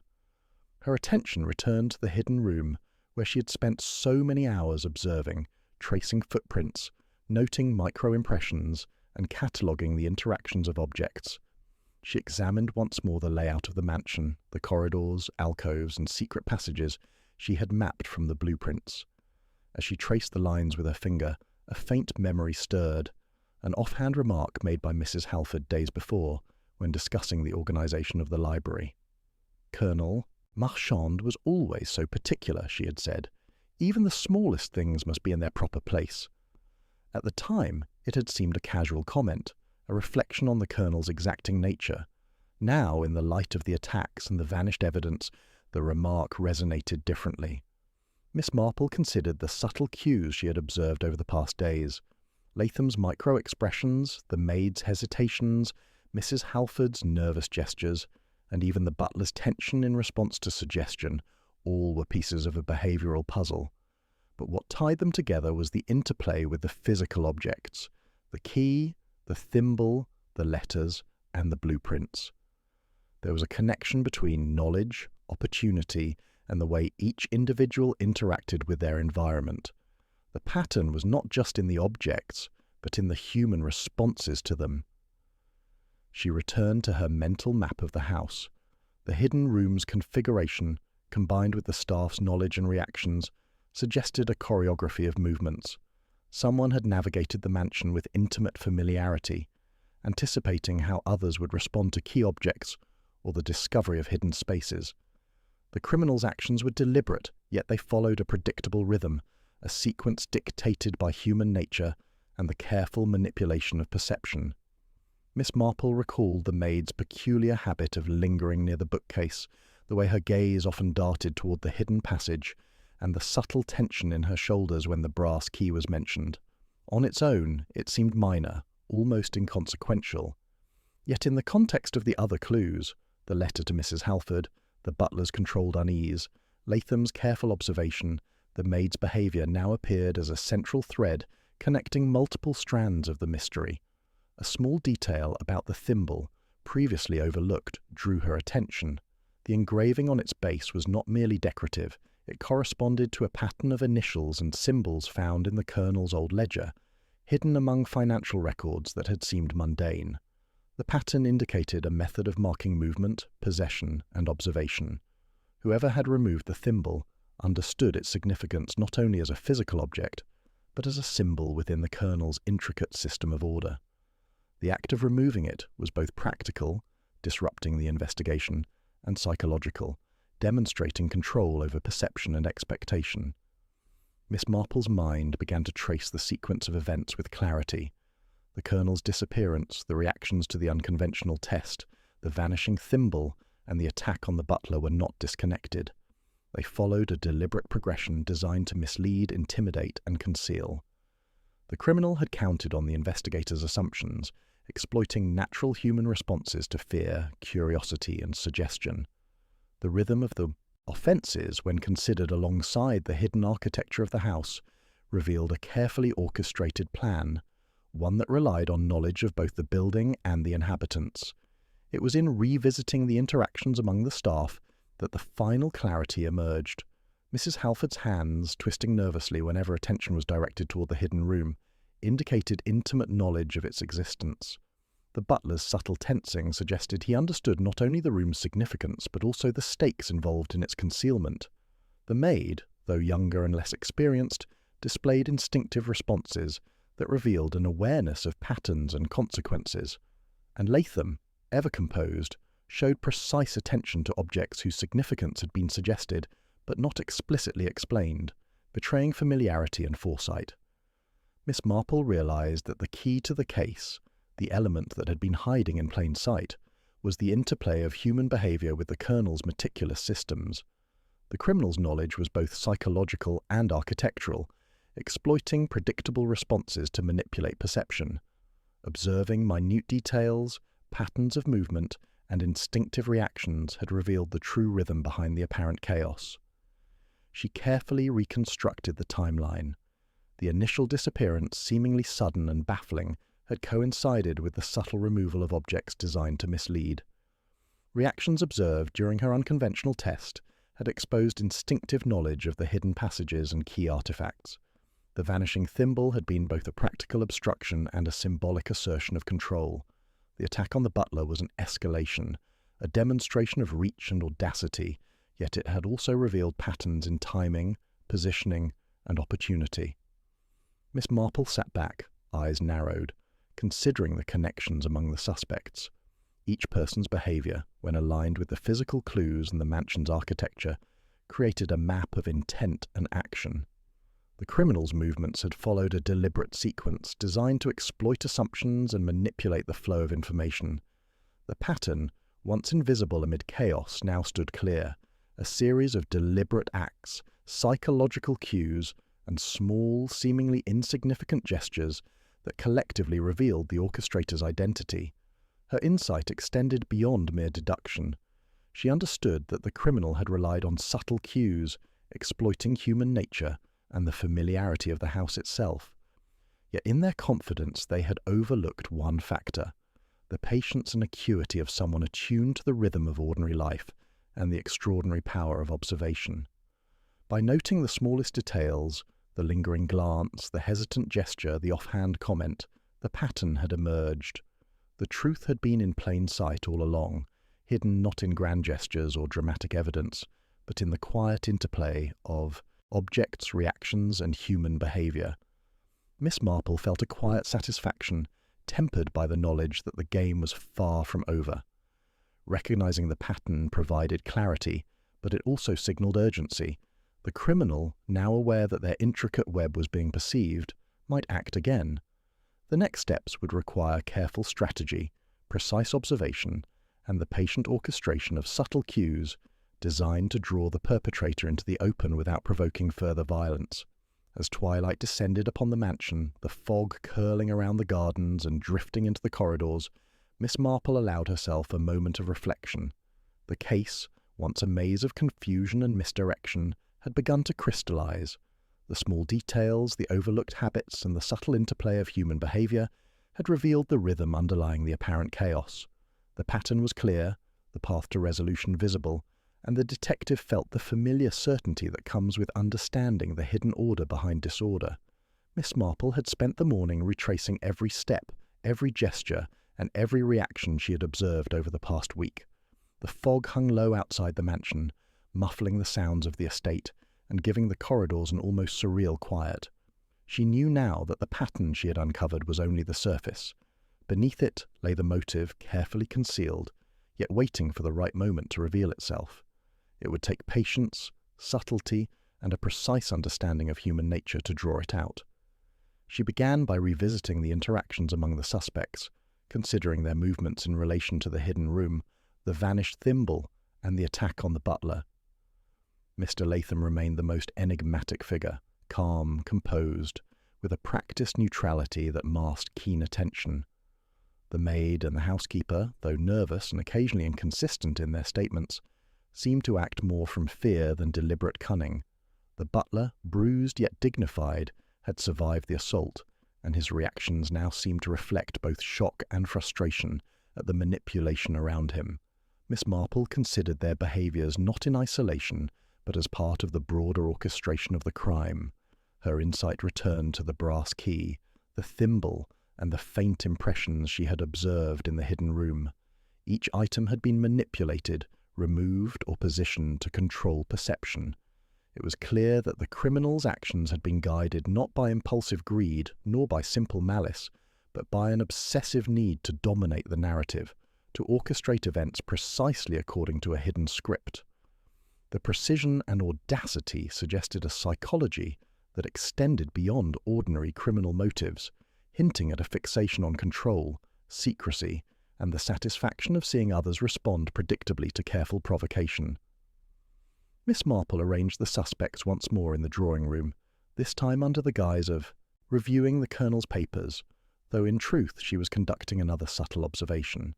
She initiated casual conversation, weaving references to the hidden room and the missing objects into her remarks.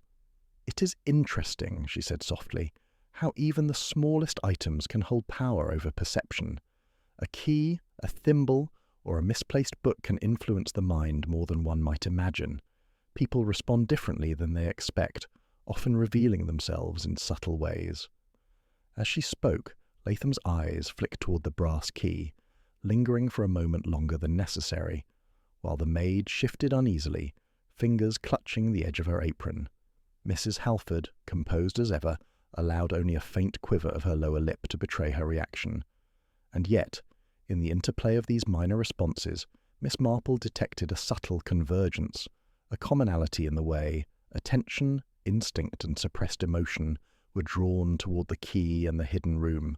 It was a shared locus of obsession, and through it the deeper motive might be understood. Miss Marple leaned back, allowing the silence to stretch.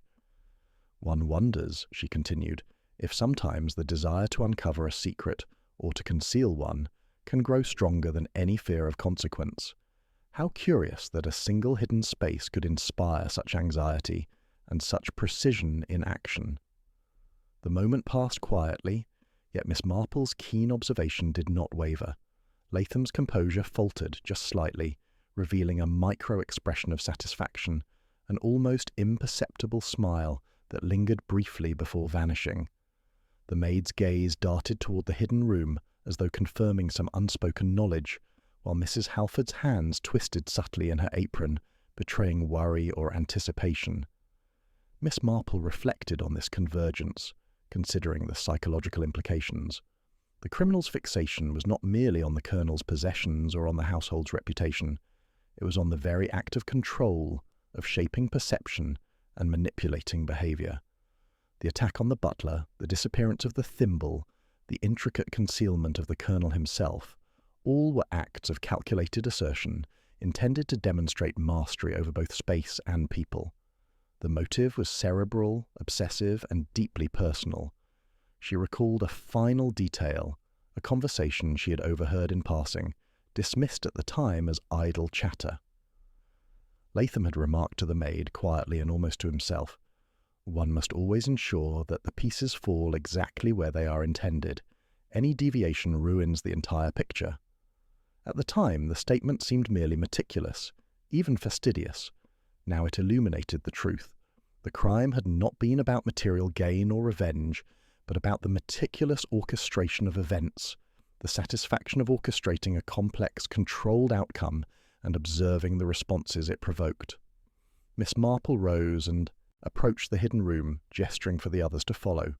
She moved deliberately, opening the concealed panel and revealing the carefully arranged interior. There, subtle marks and slight adjustments betrayed the careful hand of someone who had been methodically manipulating the environment. The hidden compartments, once unnoticed, now displayed evidence of deliberate placement and movement of objects, a record not of theft or destruction, but of obsessive control. Turning to face Latham, Miss Marple's gaze was calm, yet penetrating.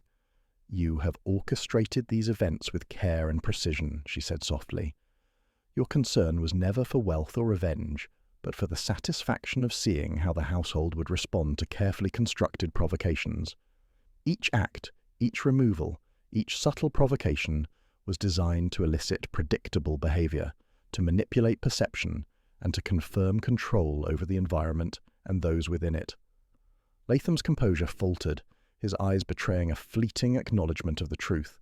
He opened his mouth, then closed it, a tension rippling through his otherwise measured demeanour. You see it," he whispered, almost in disbelief. Miss Marple nodded. "Yes, the motive was never material.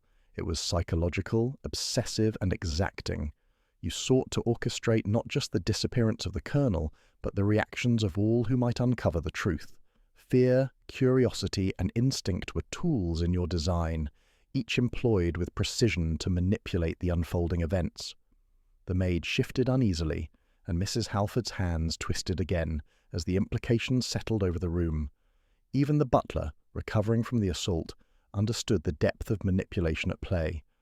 The criminal's obsession had created a stage upon which everyone had acted, knowingly or unknowingly, fulfilling roles in a drama designed to demonstrate mastery and control. Miss Marple continued, her voice unwavering. The true motive lies not in theft, not in revenge, but in the satisfaction derived from control, the orchestration of events, the subtle provocation of responses, and the observation of outcomes. Your psychology, Mr. Latham, demanded precision and predictability, and in seeking to maintain this control, you escalated your actions, culminating in the disappearance, the vanished thimble, and the attack on the butler. Latham's face paled, and a shadow of resignation crossed his features. I never intended anyone to be hurt, he murmured, the calculated calm replaced by the weight of his obsession. I only wanted to see if it could be done. Perfectly. Miss Marple nodded gently.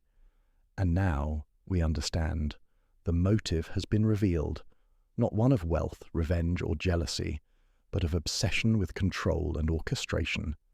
That is why the crimes escalated, why the objects vanished, and why fear was used so effectively.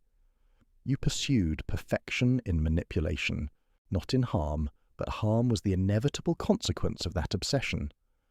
As the truth settled into the room, the atmosphere shifted. The psychological motives, once obscured by the chaos of stolen evidence and sudden attacks, now stood clear. The mystery was no longer a puzzle of objects or movements alone. It was a study of the human mind, of the capacity for obsession, and of the subtle interplay between knowledge, control, and the consequences of extreme compulsion. Miss Marple reflected quietly on the revelation, aware that understanding the motive was essential not only for resolving the case but for preventing further actions. The criminal's psychology, obsessive and meticulous, had driven every act, every concealment, and every provocation. Recognizing it allowed her to anticipate, to guide, and ultimately to bring the intricate drama to a controlled resolution. The mansion, once shrouded in mystery, now seemed to exhale, the hidden room illuminated not only by sunlight, but by the clarity of understanding. The hidden motive had been unearthed, and with it, the path toward resolution and justice became unmistakable. Miss Marple had spent the early hours of the morning arranging the final pieces with the care of a chess master preparing for the decisive move. The mansion, silent beneath a low-hanging fog, seemed to hold its breath, as if aware that the endgame had arrived. Every observation, every micro-expression, every vanished thimble, and every subtle act of misdirection had led her to this moment. She knew the criminal's motives, understood the psychological pressures at play, and had anticipated their responses. Now, all that remained was to draw the orchestrator out and ensure the final truth emerged. She began by instructing the household to gather in the drawing room under the pretense of reviewing the colonel's remaining papers and belongings. The servants complied, their movements careful, almost hesitant, sensing that the tension in the house had reached a tangible peak. The butler, still recovering from the attack, entered with measured steps, while the maid lingered at the edge of the room, visibly nervous. Mrs. Halford carried herself with her usual dignity, though there was a subtle stiffness in her posture, betraying an awareness of the coming revelation, and Latham, composed yet alert, took his usual place near the window, eyes sweeping the room as if already calculating his next move. Miss Marple addressed the group with gentle authority, her voice calm yet carrying a weight that demanded attention. We have observed much over the past days. Vanished objects, peculiar reactions, and subtle manipulations. The patterns have been carefully traced, and the motives understood. But there remains one question. Who has been orchestrating these events, and why? Her gaze settled on Latham, who met her eyes steadily, the slightest tension rippling across his shoulders, betraying a flicker of concern. The detective allowed the silence to extend, feeling it deepen the anxiety of the room. It was in such moments, when control is assumed but unproven, that instinct and compulsion reveal themselves. Mr. Latham, she continued softly, it seems that your knowledge of the mansion, the hidden passages, and the Colonel's object has guided a series of deliberate actions intended to manipulate perception and maintain control over the household and the investigation itself. You have been meticulous, precise, and observant, but you underestimated one thing: the patience and attention to detail of those who watch quietly and think carefully. Latham's lips pressed into a thin line, his fingers brushing the windowsill as though steadying himself. A subtle flicker of uncertainty passed across his eyes, a shadow of hesitation that Miss Marple had long anticipated. She had allowed the trap to be psychological as well as spatial, a suggestion of evidence recovery in the hidden room, subtle cues left intentionally, and the gathering of the household, all designed to elicit a revealing reaction from the criminal. "Do you deny your involvement?" she asked, her voice firm yet measured, letting the weight of observation and deduction settle upon him. Latham's eyes darted toward the hidden room, then back to Miss Marple. His breath quickened imperceptibly, a minor involuntary signal, and his composure cracked just slightly. He opened his mouth, closed it, and then tried again. I did not intend for anyone to be harmed," he muttered, the first admission of culpability breaking through his carefully maintained exterior. Miss Marple nodded, allowing the room to feel the significance of his words without forcing the confession. The tactic had been subtle, by creating conditions that mirrored the criminal's own obsession with control, attention to objects, orchestrated sequences, and psychological pressure. She had prompted a self-revelation without overt accusation. Yet Latham was clever, and cleverness often breeds desperation. Seeing the expressions around him, he made a sudden, instinctive move toward the hidden room, hands outstretched as if to remove or destroy further evidence. Miss Marple anticipated this, stepping calmly into his path. "There is no need," she said gently but firmly. "Everything is already accounted for. The true motives, the actions, and the consequences are understood. You cannot manipulate this scene any longer." For a moment, Latham froze, his chest rising and falling rapidly, the tension in his body betraying the conflict between flight and submission. The maid stepped back. Mrs. Halford's hands tightened in her apron, and the butler's eyes, though wary, held a quiet acknowledgement of the detective's mastery over the situation. Miss Marple continued, lowering her voice, drawing the criminal's attention fully to her calm authority. "Your desire for control, for orchestration, led to vanished objects, subtle manipulations, and even the attack on the butler. It was not wealth, revenge, or jealousy that drove you, but the compulsion to orchestrate every element, to observe reactions, and to confirm your influence over events." Latham's shoulders slumped slightly, a sign of recognition, and he murmured, I only wanted to see if it could be done perfectly." The words hung in the room, the confession both an explanation and a surrender. Miss Marple inclined her head gently. "And now it is done. The pattern is revealed, the motive understood, and the consequences made plain. The orchestrations are no longer invisible. Justice may follow, but the truth cannot be concealed any longer." A tense silence followed, broken only by the soft ticking of the grandfather clock. Latham's gaze drifted toward the floor, a mixture of shame, resignation, and lingering obsession. The house, once fraught with fear and manipulation, seemed to exhale, the atmosphere shifting as the tension eased under the certainty of revelation. Miss Marple allowed the moment to settle fully. The vanishing thimble, the attack, the hidden room, all were part of a sequence designed to manipulate perception. You relied on fear, curiosity, and subtle provocation.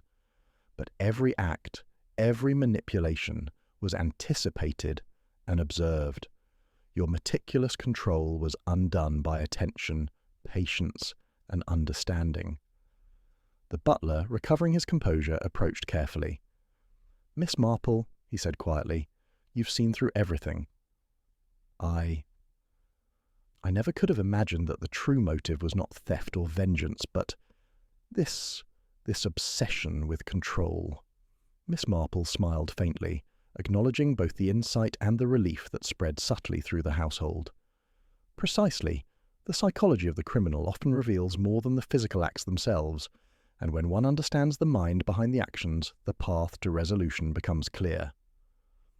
As the authorities were called to take Latham into custody, the detective took one final survey of the room. The hidden room, once a place of secrets and suspense, now stood exposed and orderly. The vanished thimble had been recovered, and the objects that had been manipulated now testified to the meticulous orchestration of the crimes. The mansion, though still heavy with the memory of fear, now held the clarity of truth. Miss Marple reflected on the culmination of the investigation. Every micro-expression, every hesitation, every subtle interaction had contributed to the resolution. The criminal, clever and audacious, had sought control over people and events, yet had underestimated the quiet observation and patience that Miss Marple brought to every situation. Justice had not been swift, nor had the path been easy, but the pieces now fit. The pattern was complete, and the final confrontation had affirmed the power of careful observation, insight, and composure in the face of manipulation. The household, though shaken, began to settle. The butler, the maid, and Mrs. Halford moved with renewed purpose, aware that the drama that had dominated their days was concluding. And as Miss Marple looked once more at the hidden room, she felt the familiar satisfaction of understanding, the culmination of observation, patience, and the unearthing of a truth that had been waiting quietly, in plain sight, all along. The mansion had settled into an uneasy calm. Latham was escorted from the drawing-room, confessing to the manipulations, the vanished thimble, and the subtle provocations that had kept the household in suspense. The servants moved with quiet relief. The butler resumed his duties with a stoic nod, and Mrs. Halford attempted to restore the dignified order that had been disrupted for so long. Even Miss Marple allowed herself a small moment of satisfaction, reflecting on the careful deductions that had unravelled the criminal's psychological obsession. Yet, as she lingered near the hidden room, reviewing her notes and the sequence of events, a subtle unease crept into her mind. Something did not align. Not with the pattern, not with the timeline, and not with the behaviour she had observed from the first day. She revisited the positioning of the objects in the hidden room, the faint impressions on the floorboards, and the subtle traces of disturbance on the carpet. Everything pointed to Latham's orchestration, but then there was that one detail she had dismissed earlier, a seemingly minor note in the Colonel's ledger that did not quite fit. The notation was cryptic, a single line indicating a meeting with someone identified only by initials, accompanied by a series of numbers that appeared to be dates. Miss Marple had initially assumed it to be mundane, a record of routine appointments or bookkeeping, but now, juxtaposed against Latham's confession and the sequence of events, the line suggested something else entirely. Someone else had known about the Colonel's hidden routines and had accessed the secret room independently. Her mind raced as she cross-referenced the ledger with the household's movements over the past week. The maid had been nervous, yes, but she had never acted with the subtle confidence that Latham displayed, except on one occasion, when she lingered near the bookcase and seemed to anticipate the opening of the hidden passage. Mrs. Halford, composed as ever, had shown signs of anxiety at moments that did not correspond to Latham's manipulations. Even the butler, though steadfast, had reacted with unusual caution when certain papers were discussed. Miss Marple's intuition, honed over years of observing the smallest human gestures, told her something the confessions had not revealed. Latham was clever, but cleverness alone did not explain the depth of insight someone else had displayed. The real mastermind had remained in the shadows, using Latham as a convenient front, guiding events while staying hidden from view. And now the final twist emerged, not as a sudden crime, but as the realization that the investigation had been only partially complete. She began reconstructing the sequence once more, considering the timing of every vanished item, every subtle reaction, every orchestrated incident.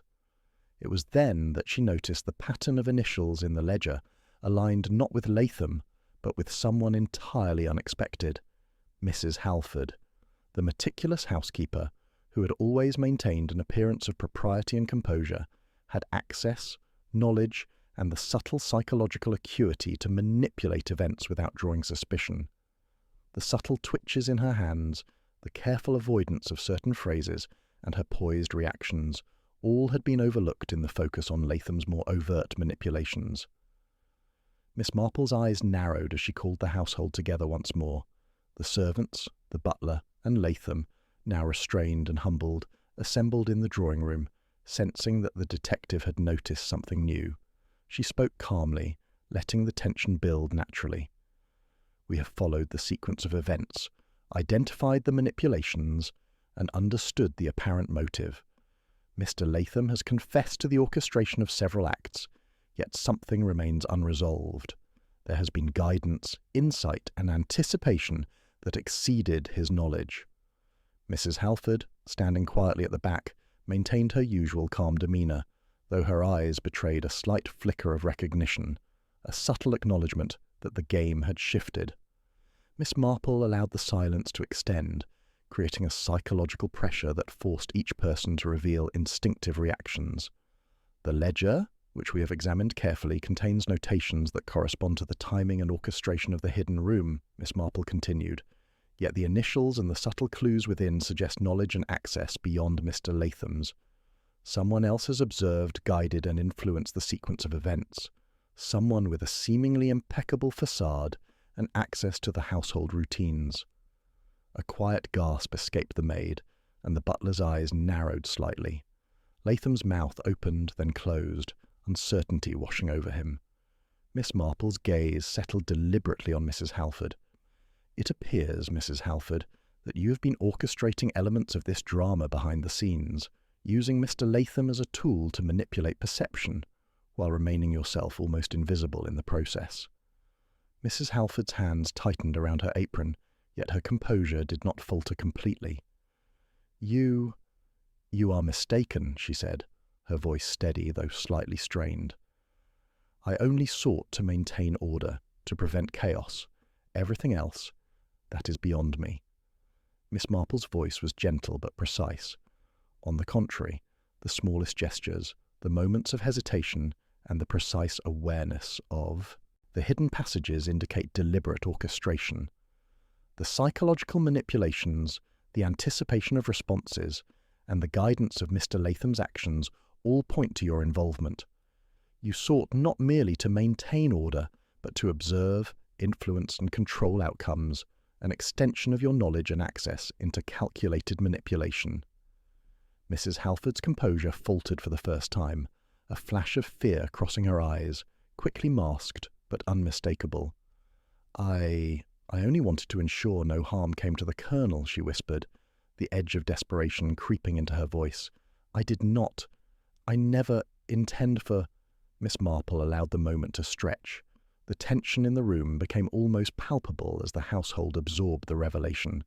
Even Latham, the confessed manipulator, seemed surprised by the depth of the orchestration.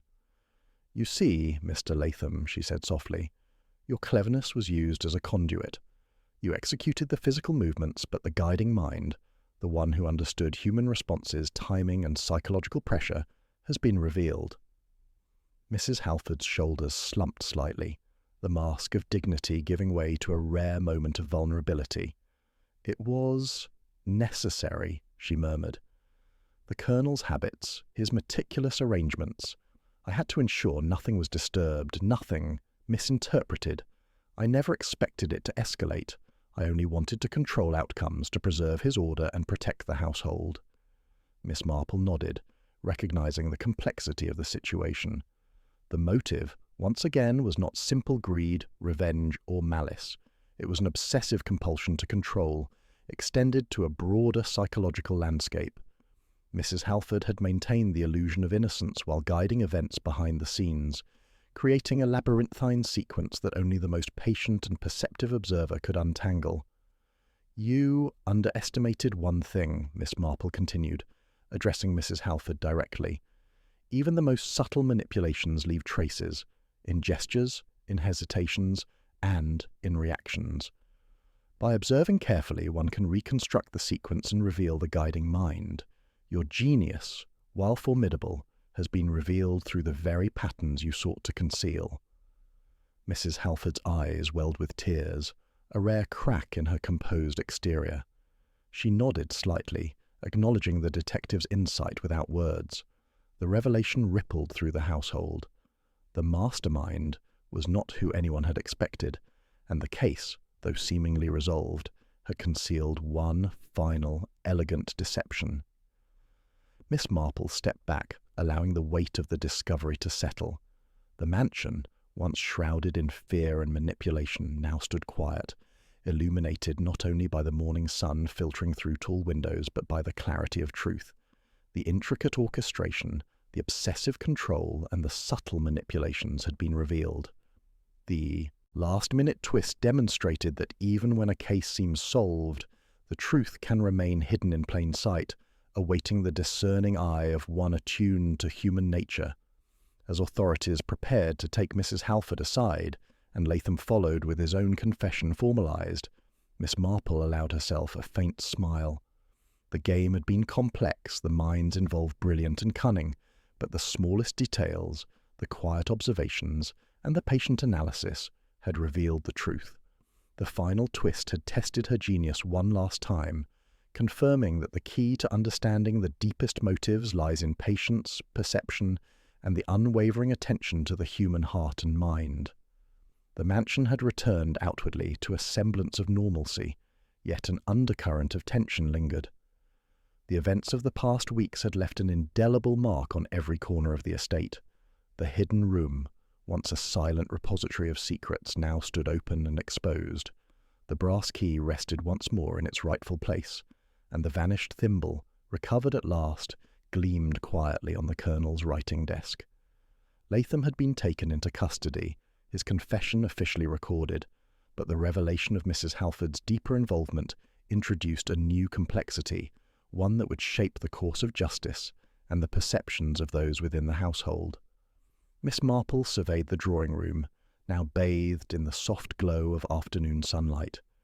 She allowed herself a brief moment to reflect on the intricate web of manipulations, the psychological games, and the subtle choreography of human behavior that had driven the entire affair. It had been a case defined by patience, attention to minutiae, and the careful orchestration of observation. But the question remained, what would be done with the woman who had guided the manipulations from the shadows? Would justice be served, or would the intellect and subtlety that had concealed her actions allow her to escape with only a reprimand? Authorities arrived to take formal statements from Mrs. Halford, but Miss Marple had anticipated every step. The housekeeper, while technically implicated, had acted with a complex motive: preservation of order, protection of the Colonel's secrets, and the subtle assertion of psychological control. She was neither malicious nor greedy, but her actions had caused harm, fear, and confusion. The law demanded accountability, yet the human nuances of the situation required careful interpretation. Miss Marple chose her words with deliberate precision as she guided the conversation. "Mrs. Halford," she began softly, "the sequence of events has been laid bare. Your involvement, though subtle and deliberate, has been traced in the smallest details, the gestures, the hesitations, the anticipations that guided others unknowingly. The hidden room, the movement of objects, and the reactions of the household were all influenced by your careful orchestration." The housekeeper's eyes flickered, her composure tested, but not broken. "I only wished to maintain the Colonel's order to prevent chaos," she said quietly, though a tremor betrayed the strain of confession. "I never intended that anyone would be hurt, or that the events would escalate in such a manner." Miss Marple inclined her head. "Indeed, your intent was not purely malicious, but the consequences were real. Fear, confusion, and even the attack on the butler were results of the manipulations you set in motion. Yet the pattern of your behavior, while hidden from most, has been fully exposed. That is why it is essential to understand not only the acts themselves, but the underlying motives and their effects." She gestured toward the recovered objects, now displayed deliberately on a table. The brass key, the thimble, the letters, and the ledger were more than mere evidence. They were instruments of manipulation, each carrying subtle cues that revealed human responses to psychological pressure. Miss Marple explained how these clues had initially been overlooked by the authorities. "The vanished thimble," she said, "was not only a physical object of interest, but a psychological tool. Its absence directed attention, provoked curiosity, and manipulated perception. Similarly, the placement of the ledger and the hidden passages exploited instinctive reactions, guiding Mr. Latham and others in ways that seemed spontaneous but were carefully controlled. Latham, listening from the side, remained silent, his earlier bravado replaced by the humility of someone who had been both an accomplice and a pawn. The maid, still nervous, glanced between the adults, realizing for the first time the depth of the housekeeper's influence. Even the butler, standing rigid and formal, allowed a brief acknowledgement of Miss Marple's insight, recognizing that the detective's understanding of human behavior had surpassed the immediate facts. Miss Marple continued, her tone calm but deliberate. The final revelation, the last-minute twist, demonstrated that cleverness alone does not conceal truth. Mrs. Halford's orchestration of events relied on subtlety, observation, and anticipation. She guided outcomes, manipulated perception, and allowed Mr. Latham to execute physical actions while she maintained strategic control. That is the depth of the deception, and it is why it remained hidden until the pattern was recognized. The authorities now faced the challenge of applying the law to a situation that was morally and psychologically complex. Mrs. Halford's actions had caused disorder, fear, and minor harm, but her motives were not rooted in greed or malice. They were born of an obsessive desire for control, a meticulous compulsion to orchestrate, and an understanding of human behavior that had been, until now, underestimated. The legal outcome would require careful consideration, punishment for complicity, acknowledgement of intent, and recognition of mitigating circumstances. As Miss Marple spoke with the officials, she allowed herself a private reflection. Justice, she realized, is rarely absolute in cases so entwined with human psychology. Latham's confession had been straightforward. His guilt was clear and legally actionable. Mrs. Halford's involvement, however, existed in a grey space. Her intellect and subtle orchestration had created consequences, but her intent was complex and layered. The satisfaction of unveiling the truth did not necessarily equate to simple retribution. She turned her attention to the household, addressing them all at once. "Observe carefully," she said. "The smallest gestures, the slightest hesitation, the minutest deviation from ordinary behavior can reveal motives that even the cleverest manipulation cannot fully conceal. That is why observation, patience, and understanding of human nature are essential in uncovering truth. The events here have demonstrated this beyond doubt." A hush settled over the room. The servants, the butler, and even Mr. Latham recognized that Miss Marple's calm authority and acute perception had revealed layers of truth that might have been missed entirely. The hidden motives, the subtle manipulations, and the psychological orchestration had all been brought to light by careful observation, insight, and patient deduction. As authorities prepared to finalize their procedures, Miss Marple stepped once more into the hidden room, allowing herself a contemplative moment. The objects, the traces of manipulation, and the carefully arranged details served as a testament to both the complexity of human psychology and the necessity of attentive observation. She reflected on the delicate balance between justice and understanding. Latham would face legal consequences, but Mrs. Halford's fate required discernment, mercy, and recognition of nuance. The mansion exhaled a quiet, almost imperceptible sigh, the tension of weeks dissolving into the clarity of revealed truth. The final pattern had been recognized, the true motives exposed, and the sequence of manipulations traced with precision. Yet even as resolution was achieved, an unsettling sense lingered. The capacity for human ingenuity, obsession, and subtle manipulation remained, a reminder that justice must always account for the intricacies of mind as well as deed. Miss Marple reflected on the lessons of the case, aware that the genius of observation and the patient reading of human behavior had been the keys to unraveling the complex web of events. The detective's role, she knew, was not merely to punish, but to illuminate the hidden currents of motive and action, revealing the truth with clarity and precision. The household, now subdued but relieved, began to settle into a new order. Objects restored to their rightful places, routines resumed, and the shadow of manipulation lifted.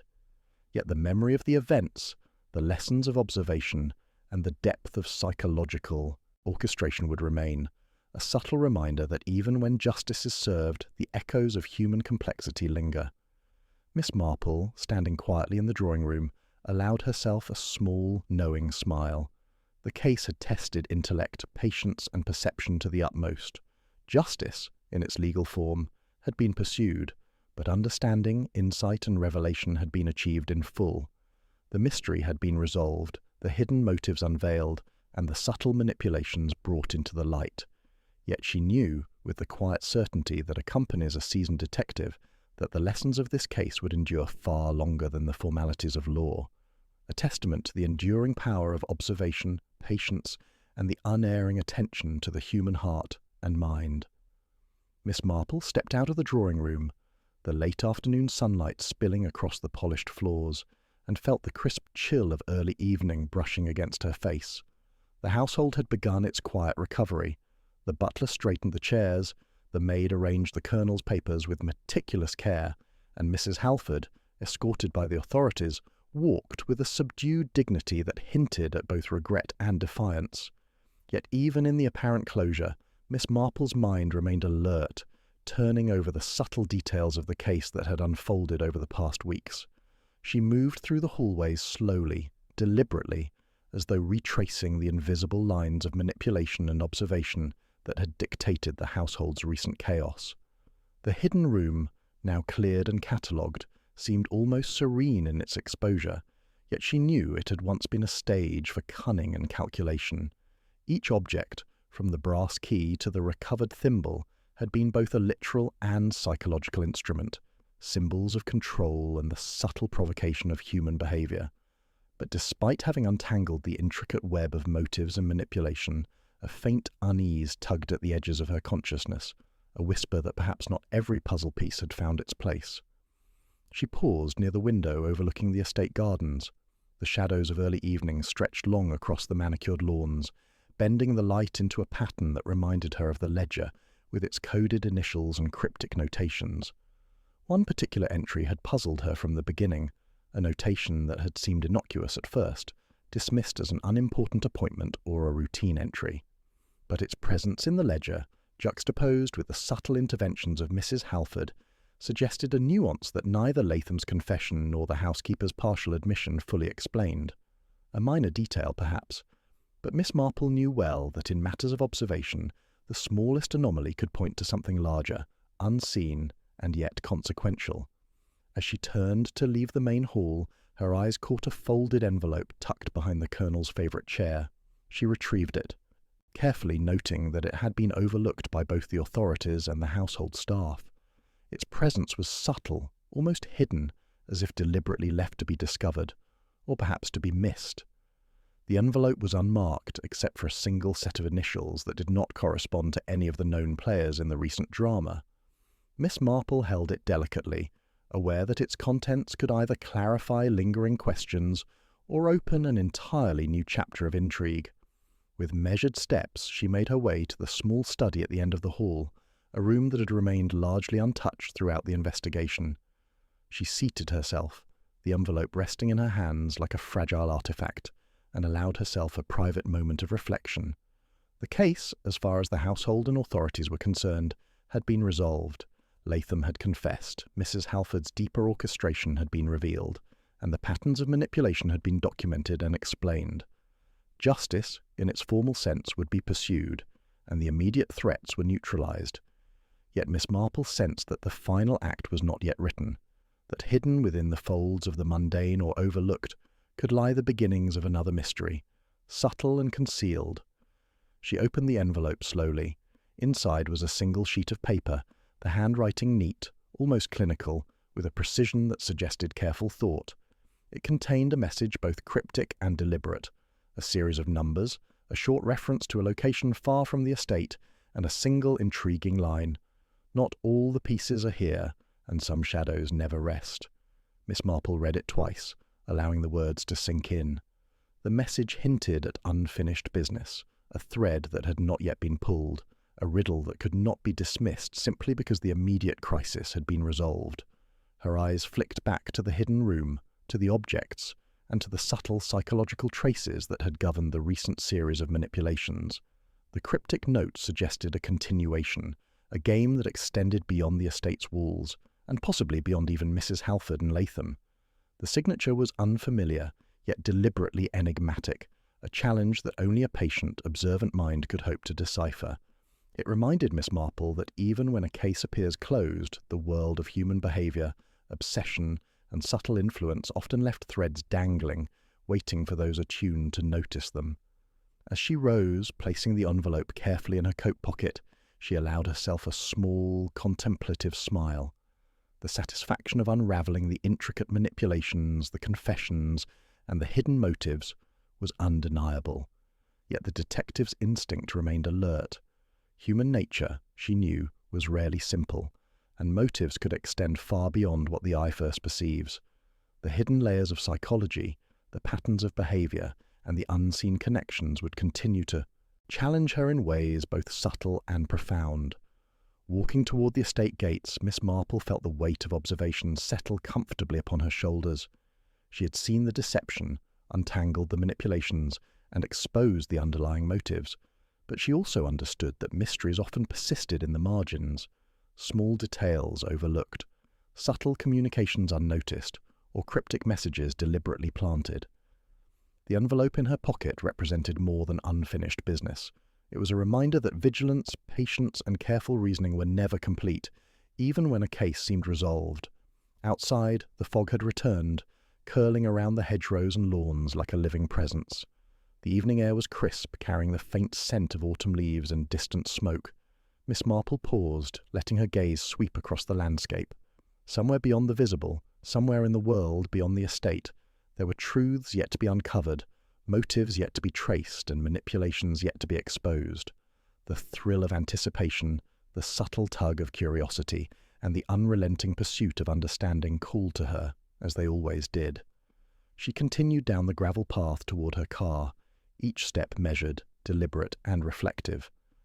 The estate behind her was quiet, the household resuming a semblance of routine, yet the faint unease of lingering questions persisted. The cryptic note, the subtle anomalies in behaviour, and the minor details that had defied explanation suggested that the story was far from over. Even as the immediate crises had been resolved, Miss Marple recognised that human ingenuity and obsession often left traces that lingered, waiting for the perceptive eye to uncover them. As she drove away, the fog enveloping the winding lanes, her mind continued to turn over the subtle clues, the hidden patterns, and the faint whisper of unfinished business. The detective's work, she knew, was never truly complete. Each case revealed layers upon layers of human behaviour, hidden motives, and subtle manipulations, threads that might reappear, entwined in new circumstances, challenging her intellect and perception once more. And as the mansion receded into the distance, a lingering question remained in Miss Marple's mind. Who had left the cryptic note, and what game had begun beyond the estate's walls? The answer was unknown, hidden in the shadows, and it would require patience, observation, and insight to uncover. Yet she felt a quiet thrill at the prospect, knowing that even when a mystery seems resolved, there is always another waiting just beyond the horizon, another puzzle, another human motive, another subtle manipulation, and another opportunity to see the hidden truth illuminated. For now, the household would settle. Justice had been served in part, and the immediate threats had been neutralized. Yet the envelope in her pocket, the cryptic line, and the unexplained initials reminded her that mysteries never truly end. They simply wait for the right observer to notice, to unravel, and to illuminate the hidden patterns that define human nature. Miss Marple allowed herself a final glance in the rearview mirror, the mansion shrouded in the soft fog behind her. A faint smile touched her lips. The case was concluded, yet the world remained filled with questions, shadows, and possibilities, and she, as always, would be ready to uncover them.